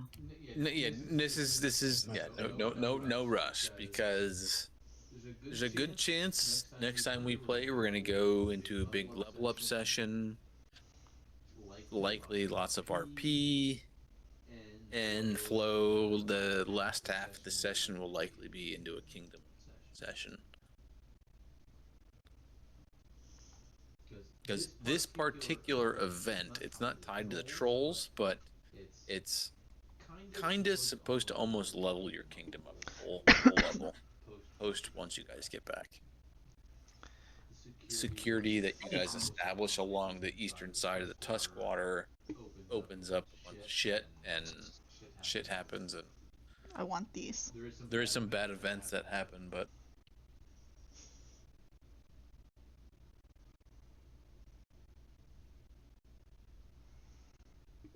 Can I dibs these? Yeah, take them. no dibsies. We wait till loot till next week. Well, you take them next week. Nobody loots things. Okay. So much shit opened up at level 6. What the fuck? 7, you can turn into large creatures, and you get 4th level spells. Mind blown. And I get fucking scout speed. Fuck yeah. 7 and 9 is where casters really start to fucking pull ahead. Not like pull ahead, but like you have your versatility opens up incredibly.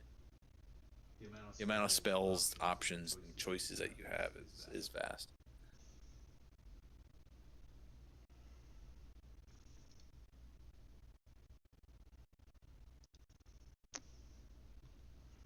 Shit's fast now. Wait. Well, I'm bouncing, guys. Good sesh. Yeah, we'll Yeah. have to look Fun at stuff. things. Good shit, guys. Thanks, Holy Obi. crap. Thanks, If you guys want to guys. open during the week or whatever for level up stuff, just holler. Kale, Willow's always Yeah. home. Night, guys. Night. Hi, Good night. guys. See you guys. Choo.